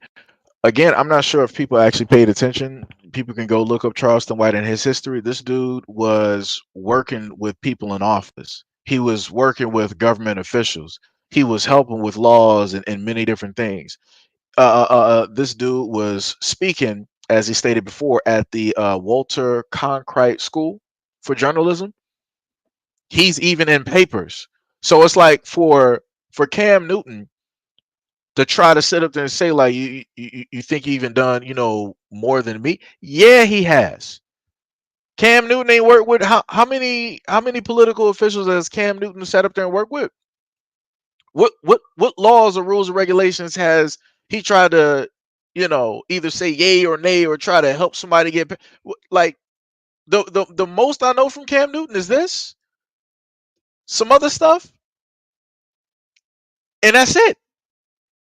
So it's like it's like I said before, this is when things get a little bit misconstrued and people get a little bit confused on situations. I get and understand why it is that a lot of people don't like Charleston White. And I'm not sitting up there okaying and saying this, that, and the third about a lot of the outrageous shit that he sat up there and stated. But the one point is true.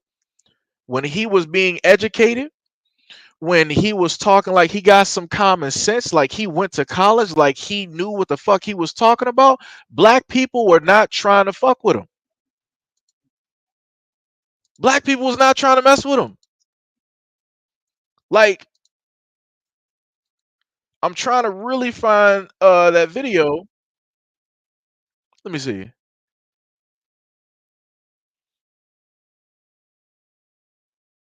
Okay, yeah. This is the one. This is the one right here. Hold on. Let me go back. Now I just found it. I'm gonna play like a portion of it. Because I'm trying to sit up there and get this directly through. Again, I get it. People don't like Charleston White. He says a lot of outrageous, completely illogical shit sometimes. But again, like I told people, it's the psychology behind it. And this, I want to say, this should be the clip, where that stuff is getting, really highlighted. Let me make sure this downloaded. All right. So now we're going to add this directly to the snippet here. All right. Here we go.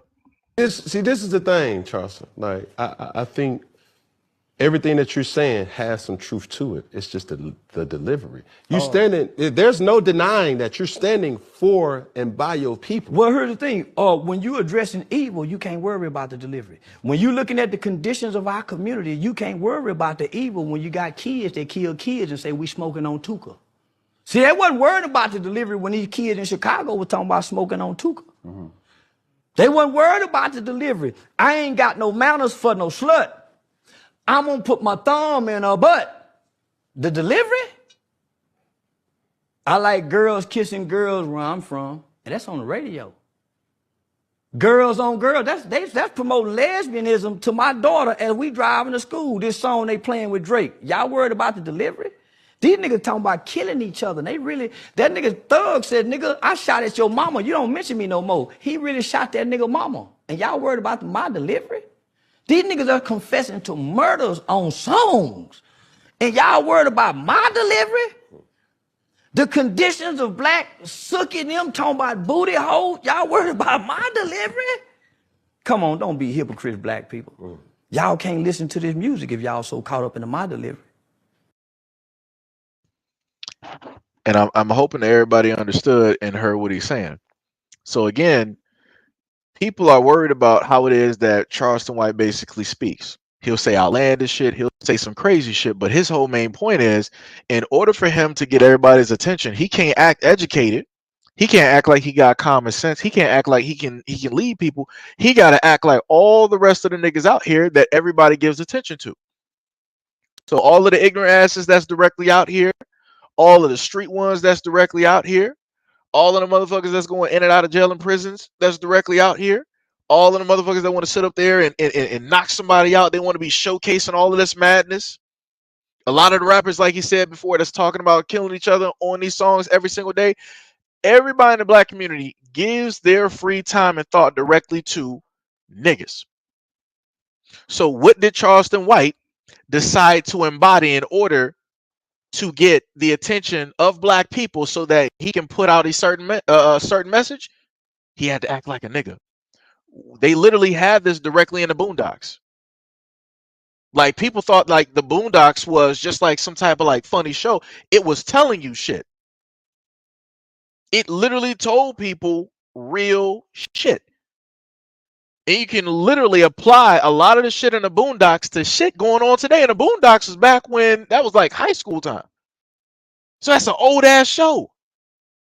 But yet you can apply a lot of those episodes to things going on right now today before they even took place. So again, because black people are so jacked up mentally, we're not going to recognize or respect or allow somebody that has all of the tools necessary to be a leader. We're not going to allow them in that position because they're not a nigga, because they're not an entertainer, because they're not selling us something. Notice Charleston White ain't selling you nothing. He's not trying to sell you, like a record, no type of shit like that. He's coming out here like he's been doing, speaking on a lot of these podcasts and everything like that for quite some time. And it's like people now just wanted to sit up there and start paying attention because now, he's talking like a nigga. He's like, oh man, this dude be saying like some ignorant shit. But yo, this time he was really cooking. He was really cooking. I'm not sure about the other times, but he was really cooking. He was really cooking. But if you actually take the time to get past a lot of the shit that he says and you just hold on to the logical shit, you'll find out in a lot of his conversations, he's talking logical shit. He is for the black community. He is for black people. He is for the kids. He's trying to get rid of a lot of this ignorant shit. This is a dude who is going to school. He is going to school. So he understands, again, journalism, school, education, working with people in government. You're not going to tell me that it was like this dude was just like this the whole time. No, he wasn't. He had to make this character. And I played the video where he some months ago where he stated that he decided to make this character because he understood that in order to get the attention that he needs, in order to basically get in contact with black people, you had to be what it is that black people love, even though they say that they hate it. Black people said that they hate the nigga, but everybody loves a nigga, right? That's what it is. The world itself sits up there and tells you what? We don't like black people, but yet they love the nigga. Every single time I sit up there and see a fight directly online, what do I see? White boys sitting up there saying each other, nigga, nigga. They sitting up there saying that freely. It's like throwing parsley on a dish after you're done cooking. Just throw in some garnish. They're just throwing that. It's like confetti. I hear other races of people doing the exact same shit. Like I said, everybody loves that image, that type of thing. But when it actually deals with black people, they don't like it. They want to disassociate from it. They don't want it to exist. But the nigga is okay to exist and to be there. It's okay to associate with that because it has a certain type of feel, it has a certain type of rhythm to it. It's deemed as cool. It's deemed as okay. Why? Because it's not uplifting for black people. It's not for the betterment of black people. It's not highlighting anything positive about black people. So people can be hyped about the nigga and also still downplay and down talk the nigga at the same time. But who's left out of the situation? Black people. And it's clear cut a difference. It's like when you hear men sit up there and say, like, yeah, there's a lot of great women out here, but then there's a lot of bitches out here, or there's a lot of hoes out here. There's a clear cut difference. But as a man, when you happen to say those things on social media, you'll have women sitting up there saying, like, oh, why you got to degrade women like that? A man is clearly telling you there's a lot of great women out here, but you got a lot of bitches and you got a lot of hoes that are directly out here. He obviously lets you know that there is a separation in between real women and bitches and hoes. But when you say this on social media, women will sit up there and say everything is all in one when realistically it shouldn't. Because women will sit up there and have a conversation and tell you, don't compare me to any other woman out here because I'm not them. So when a guy basically delivers that exact same thing in his own words, women get offended. Like I said, it's the psychology and what it is that people are willing to accept. A lot of women know that they are not a bitch or a hoe, but yet they will put themselves directly in that box or that branding when they feel that they see another woman is being talked down upon or looked down upon. Now they want to sit up there and put themselves in that same box. But yet you know that you're not the same as those women. You know that you don't commit to those same actions. You know that you don't talk in such a vulgar manner, that you carry yourself with dignity and respect, but yet you want to put yourself in that same box in order to try to shelter and body block a group of women who necessarily don't directly care about you, but you're doing it off of the whole being of that's a woman. So very easily how she's getting attacked, that could be me. But realistically, it's not you, because men should not be comparing you or putting you in a box with those same women that you decide to put yourself in that box with. Like I said, it all has to do with the psychology and what it is that people are willing to take in and accept. You can have a lot of dudes out here that will tell women that you guys are like beautiful, this, that, and the third. Women are not going to sit up there and come knocking down that dude's door. Have another dude out here, let that dude be attractive or deem attractive to women. Let him be like, yo, I love all the bitches out here. Shout out to all my bitches. Shout out to all my hoes. Shout out to my baby mamas. Like I love all my sluts out here. Have him sit up there and say that on social media and watch all the women show up. Watch all the type of likes that he gets. Look at all of the retweets that he gets, all of the responses that he gets. And some people, some women will literally, I've seen this on Twitter, they'll show up in a dude's thread just to act like they mad, but they're really there to try to get his attention, to try to start a conversation. They're not really mad about the words that he used because, again, they're completely fine with it, which is completely cool. But they're just there to just try to find a way, an in, to try to start a conversation, to basically make a front. It's kill two birds with one stone. They're interested in the guy. They like the way in which that he was referring or talking about women. But then number two, they want to give off the front like, yo, this dude is like bad. I hate when men sit up there and talk about this and yada, yada, yada. But then they're still trying to get that attention from that guy. They're still trying to get that acknowledgement from that guy. Right? Like I said, it's crazy. It's completely crazy how a lot of stuff works. But like I said, it's dealing with the psychology and how it is that people would rather accept the negative and deem that as a positive thing, and then look at something positive as somebody say and then just try to demonize it. Because again, look online. You got guys out here talking about how beautiful women are, how they're proud that women are educated, how it is that women are out here moving, how they're conducting themselves with respectability and they're being, responsible, and they're finding value. You got a lot of dudes hyping that up.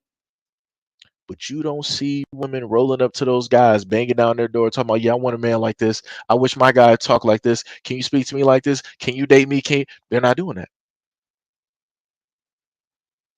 So, but let's slightly continue here. Don't do me like that. And the way y'all snap and pop y'all pussy to this music, the way y'all kill and drill to this music, don't trip about my delivery.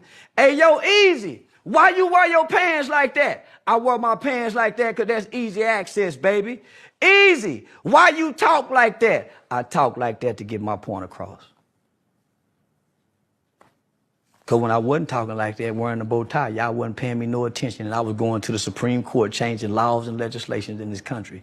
I was working with over 50 U.S. congressional members, from Ted Cruz to Mark Rubio, Senator John Cornyn. I was on the front page of the American Bar Association Journal. I had done a study with News 21, Walter Cronkite School of Journalism. Y'all wasn't paying attention then. So, nigga, I gave y'all what y'all want. A ignorant motherfucking nigga that talk like them rappers. So let me just because maybe because even Cam Newton, he sat up there and laughed. The reason why he laughed and he had nothing to say because he know it was true. Because again, ain't nobody going to sit up there and listen to an educated black man actually say nothing. Nobody respects that. Let's just be frank and let's be honest. I ain't talking about you as an individual. Cross that shit out. I ain't talking about you as an individual. So I need people to get that shit directly out of their mind. I'm talking about as a group, as a community. Black people do not realistically listen to educated black men. They will listen to the niggas because magically the information is worth more when you have somebody that looks like or you deem them less than. You're like, oh man, this dude, he really ain't even about shit, but yo, he really speaking some facts. He really giving this knowledge. He ain't even college educated. He dropped out of high school, 19 years ago. This man was in prison like 30. We will give all of those people all the time, all of the energy, all of the money, make them grow and all this other type of shit. But yeah, you got educated black men who sacrificed and did the things that they were supposed to sit up there and do, that the community and the world told them that they needed to do in order to get that recognition, in order to get acknowledged, in order to get that respect, just to not get no type of respect. Like I said, somebody got to make that make sense. How does that work? Like I said, people say that they want educated black men directly in the community. Y'all want black men out here that's going to be leaders, that's going to be builders, that's going to be teachers. But the moment in time that black men go out and do what it is that they're supposed to do, and they sacrifice all of that time, all of that energy, all of that money, away time for their families, all that just to come back, to have no respect, to get nothing, and just to be told we ain't going to listen to you. You don't got nothing to offer. You ain't no leader. Just because you got an education don't mean we got to listen to you. You want black men to do something, and then at the same time you turn black men away, and then you get mad when the black men that you turned away stay away. It don't make sense. So just like Charleston White just told y'all, he was working with congressional leaders. He was working with News One. He was with the Walter Cronkite of journalism. He was doing all of this shit. But when he was sitting up there speaking educated, pronouncing every single goddamn word, using his college education and his knowledge and all of his studies to the fullest, black people were not fucking with him. But you saw everybody else was, though. The Walter Cronkite School, oh, those white people was fucking with him. Mark Rubio and those other white politicians, oh yeah, they was fucking with him. But the black community, though, where? He had to sit up there and become what it is that you love / hate in order to actually get the attention that was needed in order to put out the message that he's been wanting to put out. And now people are mad because he's acting as what it is that they always wanted him to be. Because the main thing that black people respect, even though they don't want to be honest, black people respect a nigga. They don't respect an educated black man. I don't care about no goddamn variables. I don't care about if you're bringing yourself up in this bitch. I'm not talking about you. Get your emotional ass directly out of that section. I'm talking about as a community. I'm talking about what black people deem to be acceptable. I'm talking about what black people sit up there and say that they hate so much, but yet they glamorize it. They love it. They idolize it. They want to be right there next to it. Look throughout the black community. When you ask people, I put it like this. When it deals with the black community, everybody has always gotten the question, name your top 5 favorite rappers, your top 10 favorite rappers. I've never heard nobody say, name your top 5 or your top 10 black businessmen. Never heard it ever. But everybody want to be rich. Everybody wants to have a legacy. Everybody wants to be a leader, wants to send out a message. But yet, in the black community in general, I've never heard that question ever in my life. Name your top five as a black person in the black community. Name your top five or your top 10 black businessmen that are successful and thriving. Never. But we always talking about artists though. We're always talking about musicians and people that's no longer a part of the community because they can't be a part of the community because once you make it up that high, we're going to kill them. And let's just be honest. Let's keep it a stack. Let's put it exactly where it needs to be put. We get mad at black people transforming and changing, but we don't want to acknowledge the fact that we enabled those black people to change and transform for the worst. Because at the end of the day, due to the effect of black people being in proximity, due to the effect of the colorism or the texturism, due to the effect of everything that black people had to sit up there and go through, and that we understand and we acknowledge, right? We hate our own people. If you don't believe me, tell me how many of your family that you love with all of your heart. A lot of people can't sit up there and say that they love all of their family because somebody in their family has done something that they severely dislike, and he specifically more than likely did something to a family member. It doesn't matter if it was physical, don't matter if it was mental, don't matter if it had to do with money. It took place and it happened. So therefore, any love that was there, it is now gone and it is now lost. There's been a multiple times in families, people set up there and said, "Oh, I hate this nigga. I hate this bitch." All this other type of shit. So we know that a lot of people do not love everybody in their family. We just know that. So, like I said before, we hate a lot of our own people. And the more specifically, uh, a lot of what black people hate are themselves. You got a lot of black people that hate themselves because of their lack thereof. Don't matter if it's accomplishments, don't matter if it's money, don't matter if it's the lifestyle or the decisions that they made. It don't matter if it's having kids or the multitudes of relationships. You hate yourself for a lot of reasons. And because you've never got over that pain or you've never accepted responsibility or acceptance, you decided to sit up there and cause pain in two ways. You allowed somebody close to you to cause pain because you cannot directly face what it is that you're going through at this moment in time. So you're going to allow somebody else to basically give you that harm. And then number two, as a black person, you're going to give somebody in proximity that is close to you that type of hurt, that type of pain, that type of ugliness, because again, you can't deal with that. And because you can't deal with that, you want everybody else to reflect that exact same thing of what it is that you see and cannot accept. So again, it still goes right back to the psychology of everything. And it still goes back to the whole main point again that a lot of black people, because of the lack of knowledge, because of the lack of caring, the lack of love, the lack of validation of oneself, we hate everybody else that looks like us. This is why we can sit up there and state that, oh, I really don't like black people sometimes, but I got a lot of other friends that are of other races, because we're still not over that type of hurt and that type of pain that is taking place. I've been in the exact same situation, been sitting up there tripped, been teased, been bullied, been made fun of, all of that shit.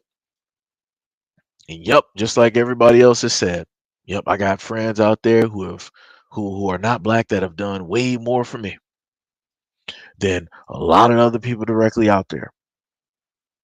But then I have to sit up there and look at everything as a whole. And I have to realize that what that one person did, it does not encompass what has been given to me by my community. So yeah, I've had some people that set up and did more for me at that time than my own people. But then when I look at it as a whole thing, when I deal with family, when I deal with friends, when I deal with even on like this channel, having like a platform, I got way more black people that have done more for me than many other people directly out here. So like I said before, people got to sit down sometimes and actually analyze what the problem is. And 9 times out of 10, with a lot of these situations, the problem is you. But again, that comes down to the psychology of everything. That comes down to people willing to sit down and analyze and accept responsibility, take acknowledgement, and willing to make the actual change so that that ugliness that is on the inside is no longer there. So therefore, when you look on the outside, when you look in the outside world, you don't see it as ugly. You don't want it to be ugly. You can spot the problems. You don't want the problems to sit up there and persist and to consistently be there, right? Just because you're problematic within self doesn't mean that society has to reflect what you have internally. This is why I say a lot of times that a lot of people need to spend time and just sit their asses at home. You don't need to be going out to a bar. You don't need to be having a relationship. You don't need to be trying to seek one. You don't need to be even having kids. Because if you as a person is not whole, how the fuck do you expect to have a whole ass relationship with another person that has probably already healed themselves or that has never been in that circumstance so they don't even have to seek any type of healing? How are you as a half or as a broken person? You're full of shards, you're jaded. How can you sit up there and say that you are full as a human being or you're emotionally there when you're full of shards, right? Whenever you touch or you hug something, you're cutting them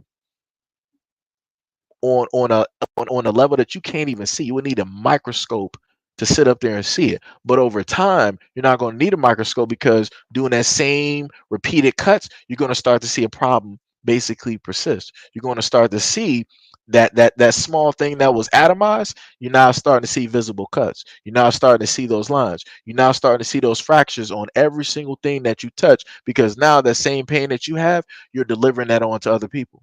So that same pain that you have as a grown individual that you haven't gotten past because you're still like that child, just like Bruce Wayne, trying to stop those two bullets from killing his parents in Crime Alley, you're still that same child that is hurt and broken. And now you're in a full-fledged relationship. Now you got kids, or now your kids are basically without this and without this. And every single time you hug them, you're cutting them.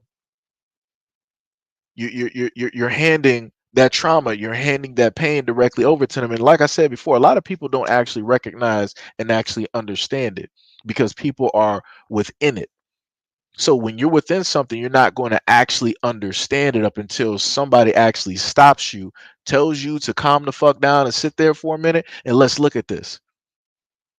And it's up until that point that people will actually start to receive information that was already been given to them. They just ignored it because they thought it didn't apply to them.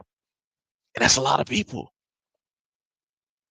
So again, this is not me trying to fault a lot of people for passing on something directly, onto their kids or somebody that they're in a relationship with. This is me simply stating that a lot of people need to sit down and acknowledge a lot of their faults before you directly go out here and try to acknowledge and try to point out the faults in other people. Because a lot of people right now, as they're walking, they're cutting up everything. They're passing on that pain and that ugliness on every single thing that they touch. Don't matter if it's an atom, don't matter if it's the air itself, don't matter if it's in the sunlight dimming that bitch. It doesn't matter if it's the ground turning it from green to brown. It don't matter. And I just want people to sit up there and just realize that shit and just accept that shit and stop fucking getting angry the moment in time that people start talking and pointing out certain shit because you're being emotional. You're not looking at it from a logical standpoint. You're looking at it from an emotional standpoint, thinking that you're being logical and you're not. And this is why people try to tell people stop being emotional because you're allowing that to override any type of information that somebody's trying to give you in order to help better you. This is the same, again, going back to the psychology. This is dealing with the black community as well. This is why the black community is in the predicament that it is currently. And yeah, we can sit up there and talk about the government. We can talk about white people. We can talk about the laws, the rules, the regulations, all of that shit. But let's say that we cleared all of that shit off the board. Let's say that we got the laws, we got the recognition, we got the land, we got the money. You know what all of that is going to do?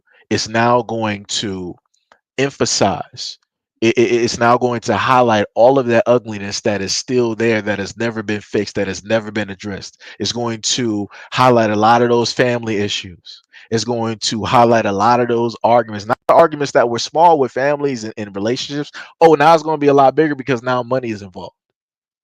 Now a lot of the splits that were happening with family, they might have been small, or people might have, just been doing their own thing. Now when you start having money involved, and now people got land, oh, now people gonna be fighting, now people gonna be killing, now people gonna be shooting, now people gonna be murdering. So like I said before, even if we were to sit up there and fix the issue dealing with the government and white people and all this other type of stuff, we're still at the end of the day going to have to solve a problem and come up with a solution that has to deal with us. Can't nobody else fix that. It ain't no white Jesus. It ain't no white God that can sit up there and save you. You're going to have to sit up there and do this. And I'm going to sit up there and put this to a broader perspective. There is no religious book that is realistically going to be able to help you, because you got a lot of people out here that can cite scriptures that can do this but do that, and internally they still got a lot of shit that's wrong with them. So let me repeat that one more time. There is not going to be a book or a scripture on this planet that is going to be a cure-all, that is going to be able to fix your situation, that is going to be able to fix you because you are a fucked up individual internally. Being able to cite scriptures, being able to know the book, all of that shit, that is not going to be able to fix that. It might be able to cover it for a lot of people that might not know, but for a lot of people that do know, especially when it deals with your kids, the main people that actually know a human being is a child. A child does not have a filter. Because they are of and from you, they can specifically point out and see all of your faults that you have to now look at, because they are that inner mirror that you once had. Now that shit is on the outside. Now you got to sit up there and deal with it. So if you start to see imperfections in your child, those imperfections came directly from you, because it's something that you didn't fix. It's something that you didn't go over. It's something that you didn't want to chase down and make sure that it didn't exist no more. Now all of that child, now all of that stuff got passed down to that child. Now you got to sit up there and look at that mirror every single day. Every single day. You can't run from it. You can't hide from it. You have no choice. And I'm going to say again, going back to the previous story before, where I highlighted this teacher right here that was talking to this parent. The woman, the mother in that video, was ducking and dodging accountability and responsibility for her lack of being a parent due to the effect of things that she did not necessarily account for and deal with when it dealt with her growing into the full-fledged woman that she grew up with. Yeah, we can sit up there and blame the parents. Yeah, maybe her parents weren't shit. Maybe her dad wasn't shit. Maybe her whole family wasn't shit. Okay, cool. No problem. Now let's get that out of the situation. Her as a grown woman decided that she was already broken, she was already jaded, she was already fractured. She decided to get with somebody else that was more than likely on the exact same level and create a child. So now that child is in school acting out because internally that's how the mother is. Because remember, that child has to spend 9 months within 8 to 9 months within the mother. Correct? So that means that every single thing that mother ingests, it don't matter if you eat it, it don't matter if you're speaking it, it don't matter if you think it, if you internalize it, it don't matter if that's what you speak back out to other people. Everything that you put out there as that woman is going back into that dome. And within that dome is a fetus. And within that fetus is your child. And your child is absorbing all of that. They are literally within a firmament itself. The child is literally the land itself. That child is surrounded by water. That water is now surrounded by a firmament. And the main thing, other than physical energy, the other thing that can pass through there is sound. So again, that child is absorbing all of that, every single bit. So then when a child comes out, you can't be mad when your child is sitting up there acting deranged, when your child is sitting up there acting crazy. Think about how you was acting the whole time when that child was within you. Think about all the things that you were internalizing and telling yourself. Think about all the things that you were sitting up there vocalizing. This is why I tell people you got to be very, very careful about the energy that you put out and the energy that you consume. if you are pregnant, specifically more so towards women, because women are the main ones that carry children. So it is imperative for women to pay attention to the things that they have in or around them, because it will affect that child. But like I said before, a lot of people um, feel that, trying to gauge and trying to measure the totality of that is outside of their scope. This is why a lot of people say, "Oh, I'm just going to let Jesus handle it.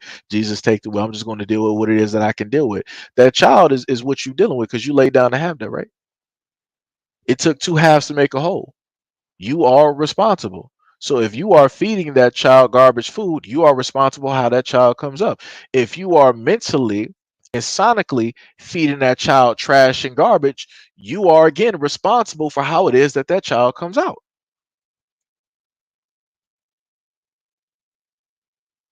It's crazy. It is, it's 100% crazy. And then the other video that I got directly up here, this has to do with Bootsy. Shout out to the Bootsy. Everybody always have disagreements, and I saw some disagreements with this clip. Let me load this up. You can only have a few shares at once. Okay, so let me just remove those from the studio real quick. All right, so now let me try to put that up. Should be good now. But don't beat on her. My daughter just texted me she got a boyfriend. She want me to meet him. Be nice. Just don't hit her. Love her. I don't give a fuck what you do. Don't take it. Just don't hit her. You can cheat on her. I don't give a damn. Whatever. Just don't hit her.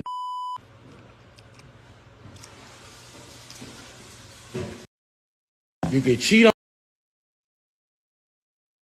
So let me just go over that, because some people found they were online on Twitter and they were mad when Bootsy said this, right?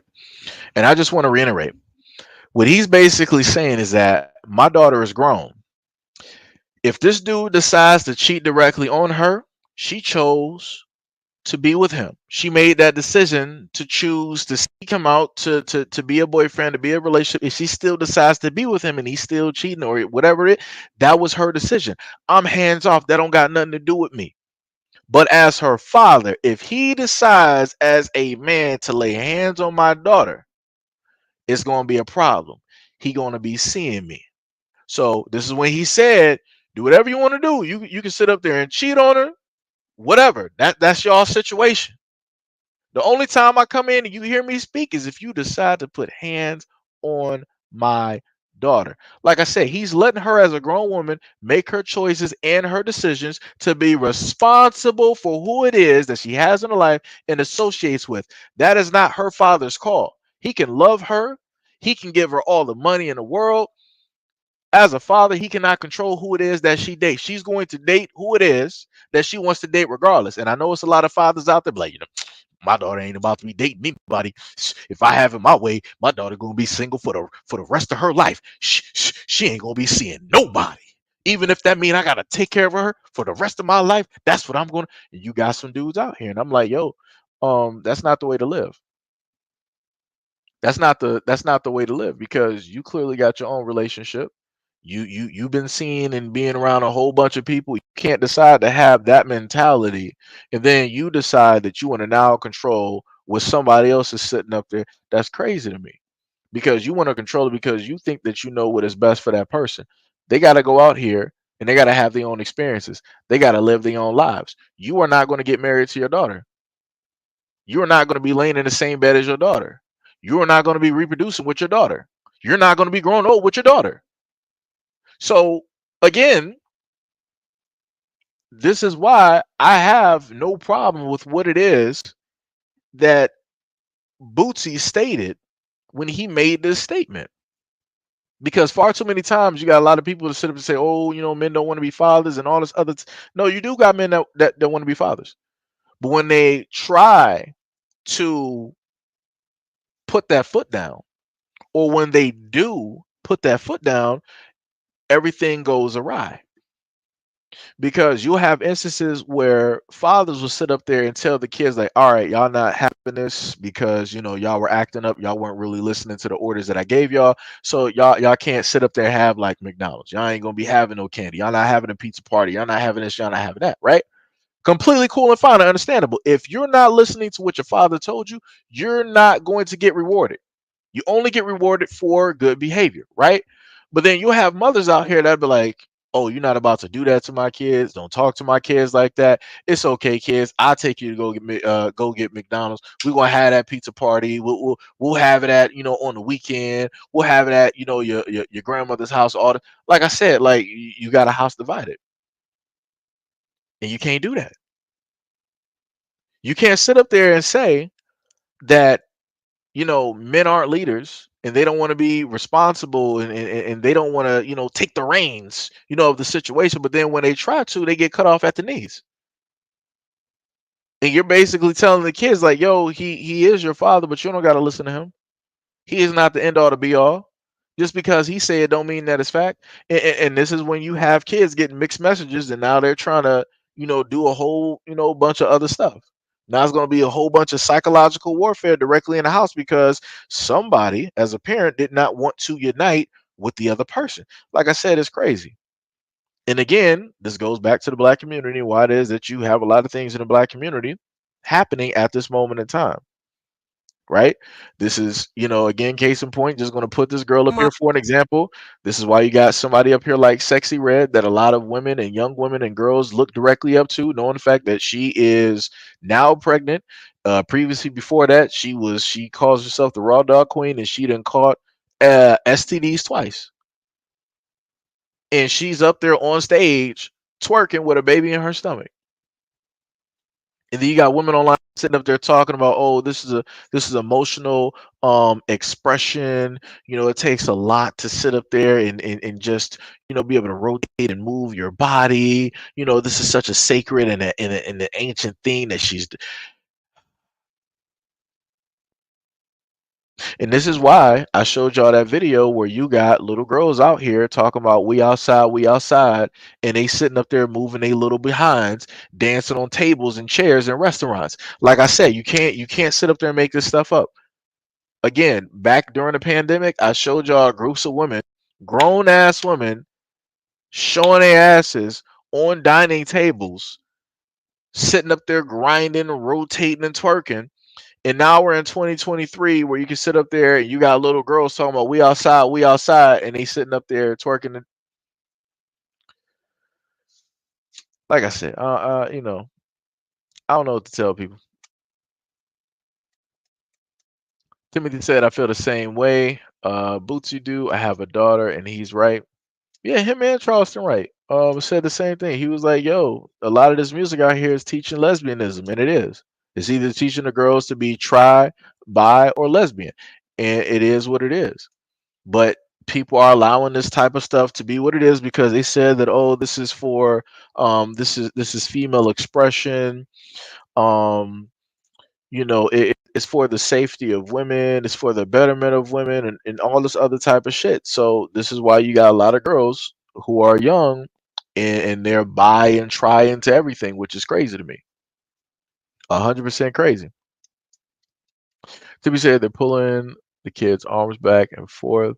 I'm your mother, you listen to me. I'm your father, you listen to me. Poor kids. This guy is so wrong. To be said, sorry for the typo at the end of the sentence. Not you said you, I meant the parents. Oh, no, I get what you're saying. I get what you're saying. I get what you're saying. But I'm like I said before, if you are the toughest, I'm just going to be real.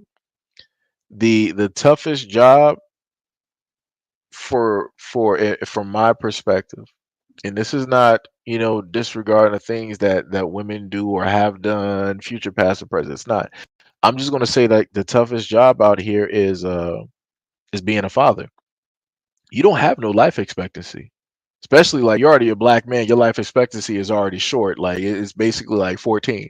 If you make it past 14, you're technically lucky. You make it to 18, you're looking golden. You make it into your 20s, you're a legend, right? So your life expectancy is already low. And then on top of that, to be a father and to be consistently directly in your child's life, that's a whole nother hurdle that you gotta try to face, because you got the government, you got the court systems, and then you also got some women out here that will sit up there and state to a guy that I'm not going to allow you, no matter how good of a father you are, because you're not with me, I'm not going to allow you to be in your children's life. Because you're with that bitch over there, I'm not going to allow you to be in your children's life, right? And they'll use them as pawns and all of this other type of stuff. And then to the other extent, where the videos that I've showcased to you guys before, where a father was a father and he went to a hotel room of where some guy was at that was either cussing out his daughter or putting hands on his daughter, the father ended up losing his life. Again, a lot of fathers are not respected, and you got a lot of dudes out here that have lost their lives over their kids, that are literally in jail and prison over their kids. You got a lot of dudes right now that are hospitalized because of their kids. You got a lot of dudes out here that are being penalized because of their kids and the decision of them not wanting to be with the woman who produced those kids. Because a lot of women don't understand that a dude don't have to love you in order to love those kids. He don't. Separate entities. That dude does not have a obligation to you. His obligation is solely to the well-being of those kids. You just so happen to be there at that moment in time. Y'all ain't together no more. He is not responsible for you. He's responsible directly for those kids. Stop using those kids directly as a pawn and all of that stuff. Wait, Gail said, Seji, why am I blocked on the second channel? Wait, how are you blocked? Like, that doesn't, you can't be blocked if you're a, didn't I make you a mod on that channel? That don't even make, hold on, let me see something. Give me a, let me see something real quick. Because that doesn't make any sense to me, because let me go back and see who the mods are. Because a lot of y'all should be mods, so nobody should be blocked at all. Let me see, community, right? You got King up there, you got a Hack, you got Tia, you got Bagani, you got Mai up there, you got Miss Harris, Black Revelations 22, Libra, Brother Exile, Chocolate 313, you got Tippy's other profile, you got Tina, Sister Mary, Cap, Black, you got Home, you got Nene, you got Q, Michelle Pink, you got Ty up there, Kia, Trills. Let me see. What? How? Wait a minute, Gail, correct me if I'm wrong. Were you not a moderator on the second channel?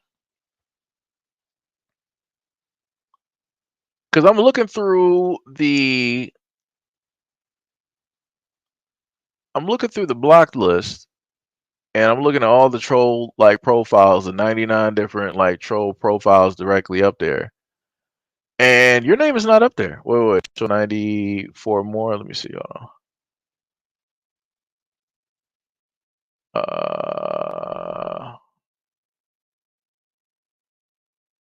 Yeah, it's a lot of troll profiles up here. Yeah, I'm looking through this.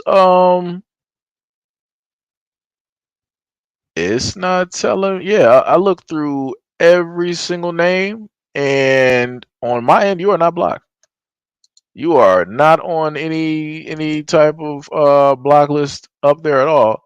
But nor does it state that you are a moderator, which is a bit weird.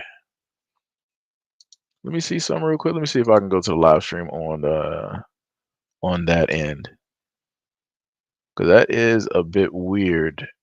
Because I know usually I made sure if I have y'all as moderators on one channel, I make sure to have y'all moderators on the other channel as well.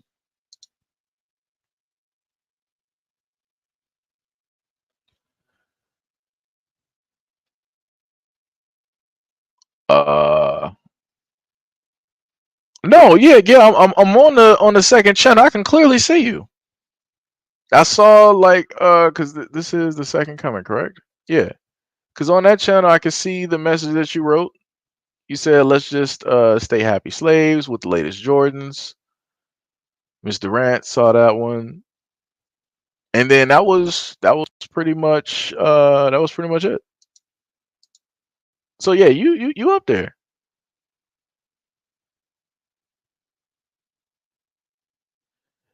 Okay, yeah, that might be YouTube doing that because you still got a wrench and everything directly on the channel. Like you are not blocked or anything.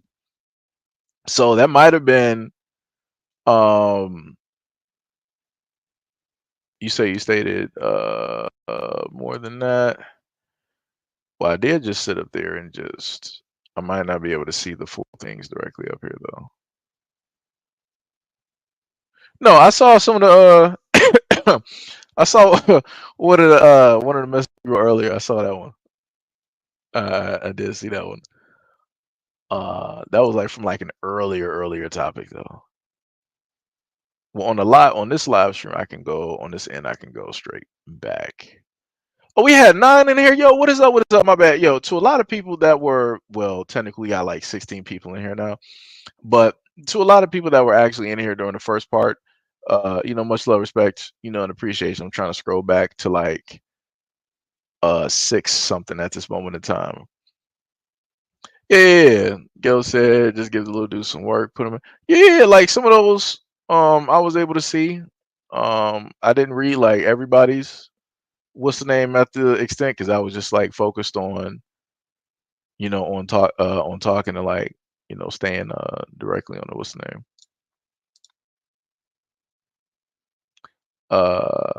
Gail said YouTube blocked me. Mr. Rand said or an old moderator that used to be a mod for you. To my knowledge, mods can't block mods. It's been a minute, but to my knowledge, I don't think that that's how that works. I would have to sit up there and check. Like I said, it's been a minute for certain things. It's been a minute, but if that was the case, any which way, if it was the case, my apologies, because ain't none of that nonsense supposed to sit up there and happen. But everybody that's here is normally everybody that's here, for the most part,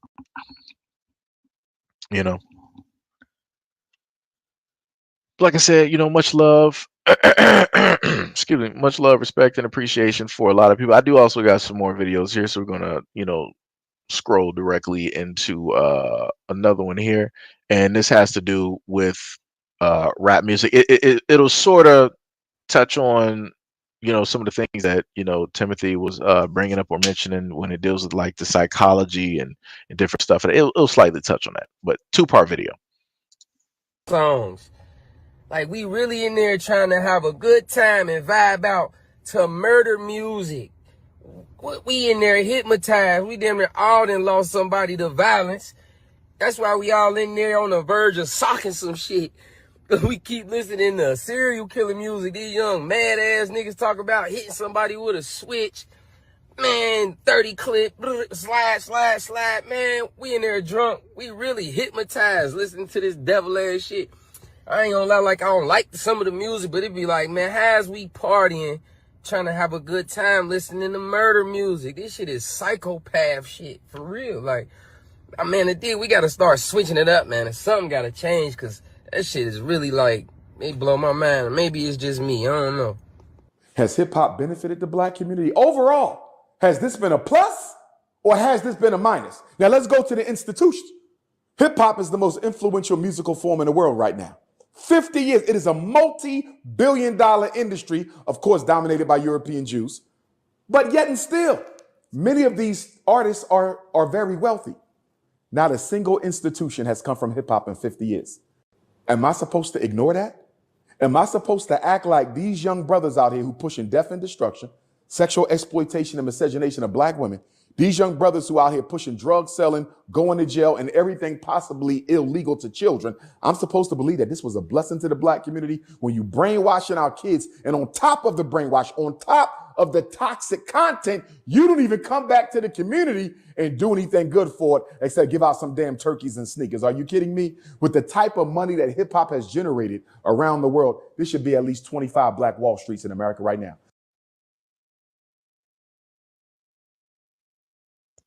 So we were able to hear both of those perspectives, right? We got an ordinary black man that was sitting up there stating what? That when you deal with going to the clubs, you got black people sitting up here dancing and trying to, you know, do a whole bunch of stuff with murder music, right? People trying to vibe, you know, people, you know, trying to do this, and that. Like he said before, you know, not going to sit up there and lie, listen to some of it as well, which is true, as do I. But the only difference is the fact of what it is that you use the music for. And this is what I told people before. Anytime I happen to use or listen to any of this music, I'm already in the mind frame of understanding what the music is supposed to be used for. It's supposed to basically zombie, you know, people out. It's supposed to throw the focus off of what it is that people should be doing and trying to coerce people to do something, you know, vastly different by changing their rhythm, sonically, changing their thought process, changing how they internalize and look at certain things and their understanding of certain, you know, situations, and how it is that it will transform somebody's understanding into something emotionally, therefore allowing and having a gateway for an emotional action to come from those emotions that were transformed because of that music that somebody is ingesting in their mind. So when I happen to listen to this music and I have that understanding, I'm listening to it and going at it from a purpose of using it for, all right, I need some energy so I can do these videos. I need some energy so I can sit up there and stay awake and stay focused so I can, you know, read some of the stuff or go through, you know, social media or, you know, or whatnot or whatever. That's what, you know, people really should be doing with music instead of allowing the music to control and take over their whole being. You should always be the person that is in the driver's seat and never the music. Right? Yo, Zaire, what is up? What is up? What is up? Zaire, hey Seji, how's it going? Just listen to your stream and playing some Fortnite. Also, Peter just got added. Also, much appreciation to your stream. It's pretty great. Hey, brother, much love, respect, and appreciation. I also know with Fortnite they just added Eminem in there as well. Like I think probably like a few. I think what like the first or the second, you know, of December. What did Tippy say? Tippy said I listen more to Christian rap. It's better than this mess today. I mean, yeah, yeah. A lot of times I would just before even listening to some music, what I used to do is just take like the instrumental because I'm like, yo, that instrumental is hard. Like that's, you know, that's dope. Because when you got the instrumental to something, you can put anything that you want. It don't necessarily have to be murder, murder, kill, kill. It don't have to be that. You can literally put a lot of stuff directly, you know, to it. You know, if it comes from you, if it's the, you know, something that, you know, you feel. Timmy said I either listen to old rap or rock, right? Gail said they might have been upset because I stated that a certain dictator needs to come back.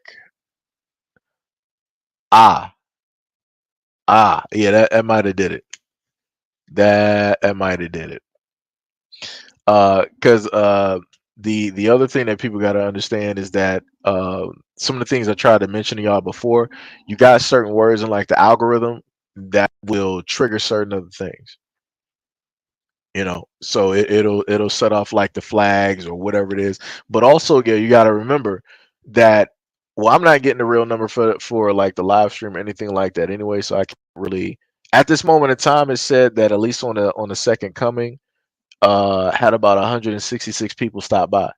So out of 166 people, you potentially might have had somebody that was like a random or whatever it is, or some troll that been like sitting here for like 3 to 4 to 5 years, and you know they might have just pushed like the flag and reported your comment.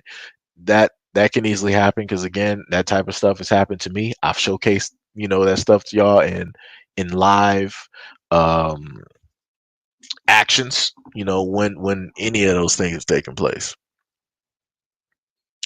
There was another video. Let me see. Make sure this is correct.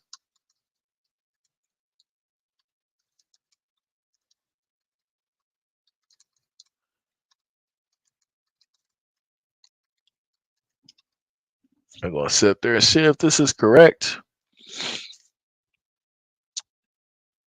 Okay.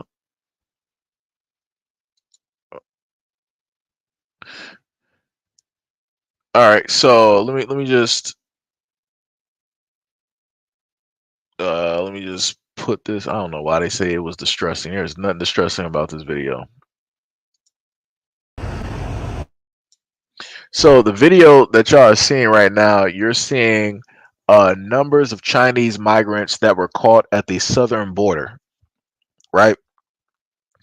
And this is what the article states, right? The number of Chinese migrants illegally crossing into the United States during the last 3 months of 2022 skyrocketed by over 700 compared to the same period as last year. And I want to note this article was written this year. Matter of fact, let me back off of that one.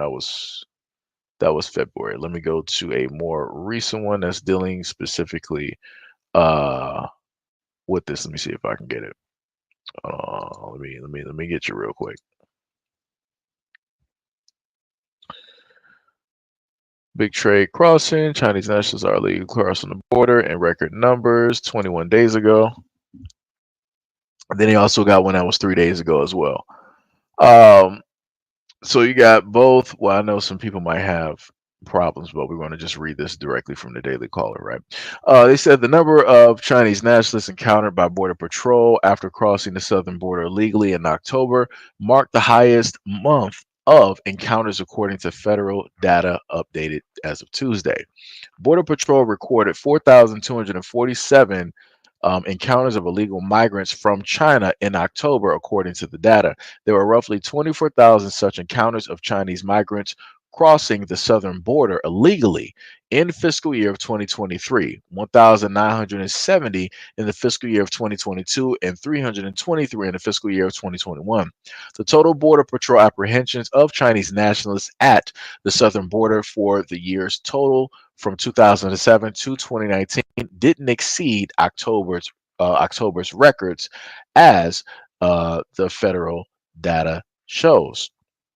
A group of migrants who have crossed into the United States from Mexico in Eagle Pass, Texas, are led to a Border Patrol agent on August 25th of 2023. And that was from a photo that they have with the article.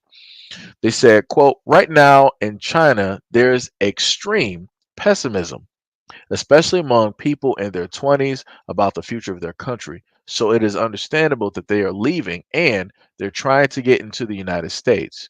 And these are people who are relatively middle class. So it shows you the problems in Chinese societies are severe," right? They later stated that House Homeland Security Committee Chairman Mark Green stated in June that some Chinese migrants across the southern border have connections to Chinese Communist Party and China's People's Liberation Army, or the PLA. Right? So this is not a good thing at all. You should not have, all of these people deciding that they want to try to come over the border illegally and do all of these things. Like I said, this is why I got a problem, when it deals with certain things and how it is that these things don't just so happen to get called out. And You're not going to have the Asian community trying to call this out, trying to tell these people like, hey, this is not the right way to go about it. There are rules and regulations here. You gotta wait in line. You gotta fit a certain type of criteria. You gotta, go through everything that everybody else has to go through in order to become a citizen of the United States. What are the Asian Americans going to do? They're going to allow their people to come directly in. They're going to house them. They're going to clothe them. They're going to shelter them. They're going to give them jobs. And they're going to make sure that they are able to establish a business. That's what they're going to sit up there and do. So, like I said before, again, black people, this is why you got to pay very close attention to how it is that everybody else does things. And we need to learn a thing or two. We need to sit up there and learn a thing or two, because everybody else is going to make sure that people are going to be winning, because in the long run they are playing a chess game while we are playing checkers at the end of the day. Last but not least, I'm going to go to this video. It's a certain type of terminology that is here. It'll come to mind, but I feel like the video is a whatever type of video at this moment in time. But let's get into it. Get asked daily when we plan on having kids. We're dinks. Of course we're going to go out to eat every night after work. We're dinks. We don't have to ask our family for financial help or to watch our kid when we want to go out. We're dinks. We're going to go to Costco and buy all the snacks in bulk that we want. We're dinks. We have disposable income to spend on whatever we would like and don't have to spend on a kid.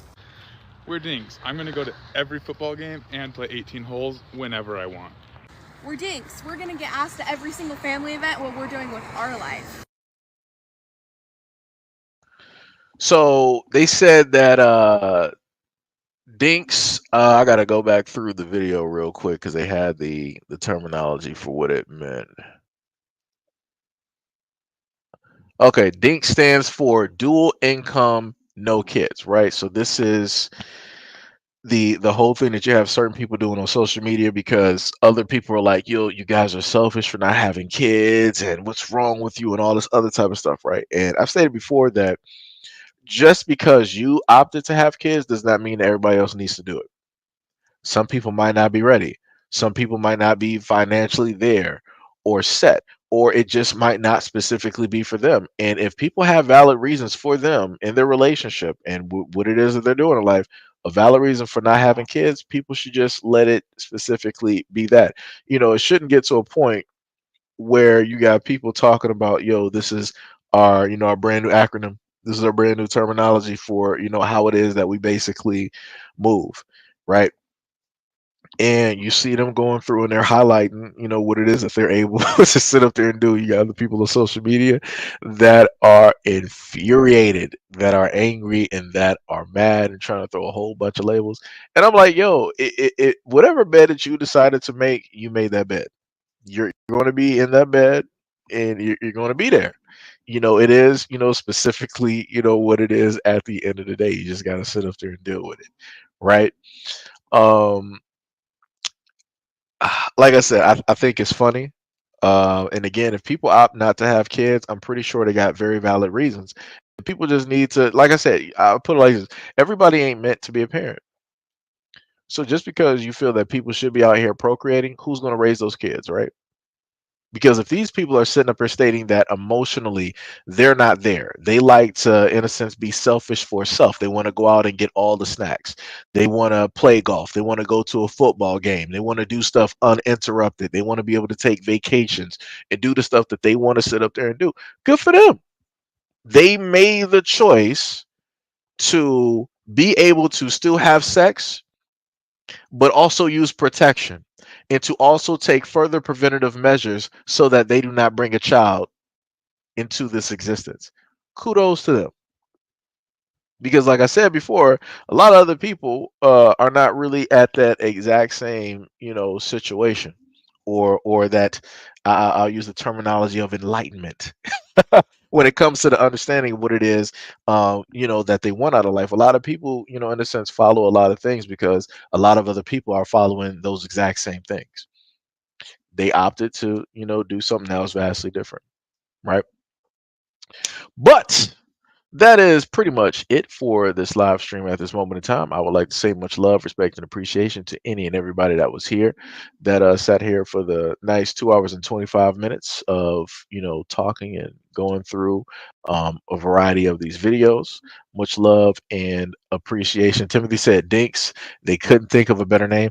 Nah, it sounds very odd, but it is what it is. It works.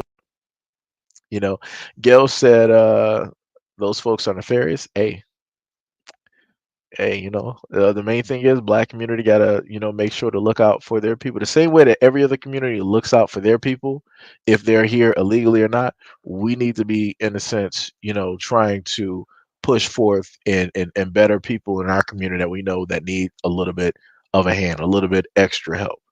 We need to, in a sense, do that same thing. Tippy said, anybody knows how to grow eyebrow hairs naturally? That I'm not sure. You might have to watch maybe some TikToks or some YouTube videos, possibly. Tippy said, can you lose weight by only working out your arms and your stomach? I mean, cardio can help you lose weight in general. But if you're looking for very specific areas, you would have to focus in on those areas. Like for guys, like if guys want to lose, like weight, around like their necks or like their chin, you're gonna have to like do like some neck exercises to like start, you know, working on those muscles and to start, losing that weight, specifically there. If you want to lose, like weight directly off of your back, you gotta do back exercises, right, along with like some cardio and things like that. Just like the same thing with your arms, you're gonna have to apply those exact same things. Again, I'm not uh, a workout specialist, but I'm just going on what I remember from um, doing track and some other types of things and videos that I've watched of guys who work out and listen to what it is that they stated. Gail said pure organic castor oil, and that is hexane free. She said you can use that to basically help with that as well. I would also say you can look up some stuff on IG. Well, people who are actually making stuff, not the women that are just like, oh yeah, I lost 120 pounds and I look snatched right now because I use this pill. The motherfucker's lying. They just sat up there and spent 10 to 20 to 15K in order to get that waist and everything else. I would just say, people who are giving you like ingredients, healthy, types of things, you'll pretty much, go for that. Tippy said, but if you target only arms and stomach, can you eventually lose body fat? I mean, yeah, if you're doing cardio in general, you will lose, body fat overall. But if you're going for specific areas, you're going to actually have to focus in, on those specific areas. And there are a lot of workout routines people have for like legs, arms, back, and everything like that. TV said thanks to Gail. Oh, Gail said that's for your eyebrows. Okay, I was incorrect. I was incorrect. She was mentioning that the uh, castor oil that was hexane free is for eyebrows, for eyebrow growth. But yeah, Tippy, I would say just look up some stuff, YouTube, TikTok, IG, Twitter. They got, healthy sections up there where people, happen to go over or show results, or they'll show like their day by day, their weekly, their monthly, and their, year type of update. I would say, go for, stuff like that to help out with weight loss. But again, much love, respect, and appreciation to any and everybody that is here at this moment in time. I enjoy the time that I get to have with y'all, the conversations, the interactions. And again, love and appreciate y'all for allowing me the room to be able to have a little bit of time with y'all and be able to talk. Much love, respect, and appreciation. And again, if anybody wants to donate to the platform, you can do that by way of the links that you see flashed across your screen, by either the PayPal, the Patreon, shout out to the Patreon members, and also by the Cash App as well. And you can also subscribe directly over to the other channel. the third channel, which is in the description below the live stream video, and you can subscribe there just in case you might not know about that third channel. So again, much love, respect, and appreciation, and I will see you guys on the next live stream.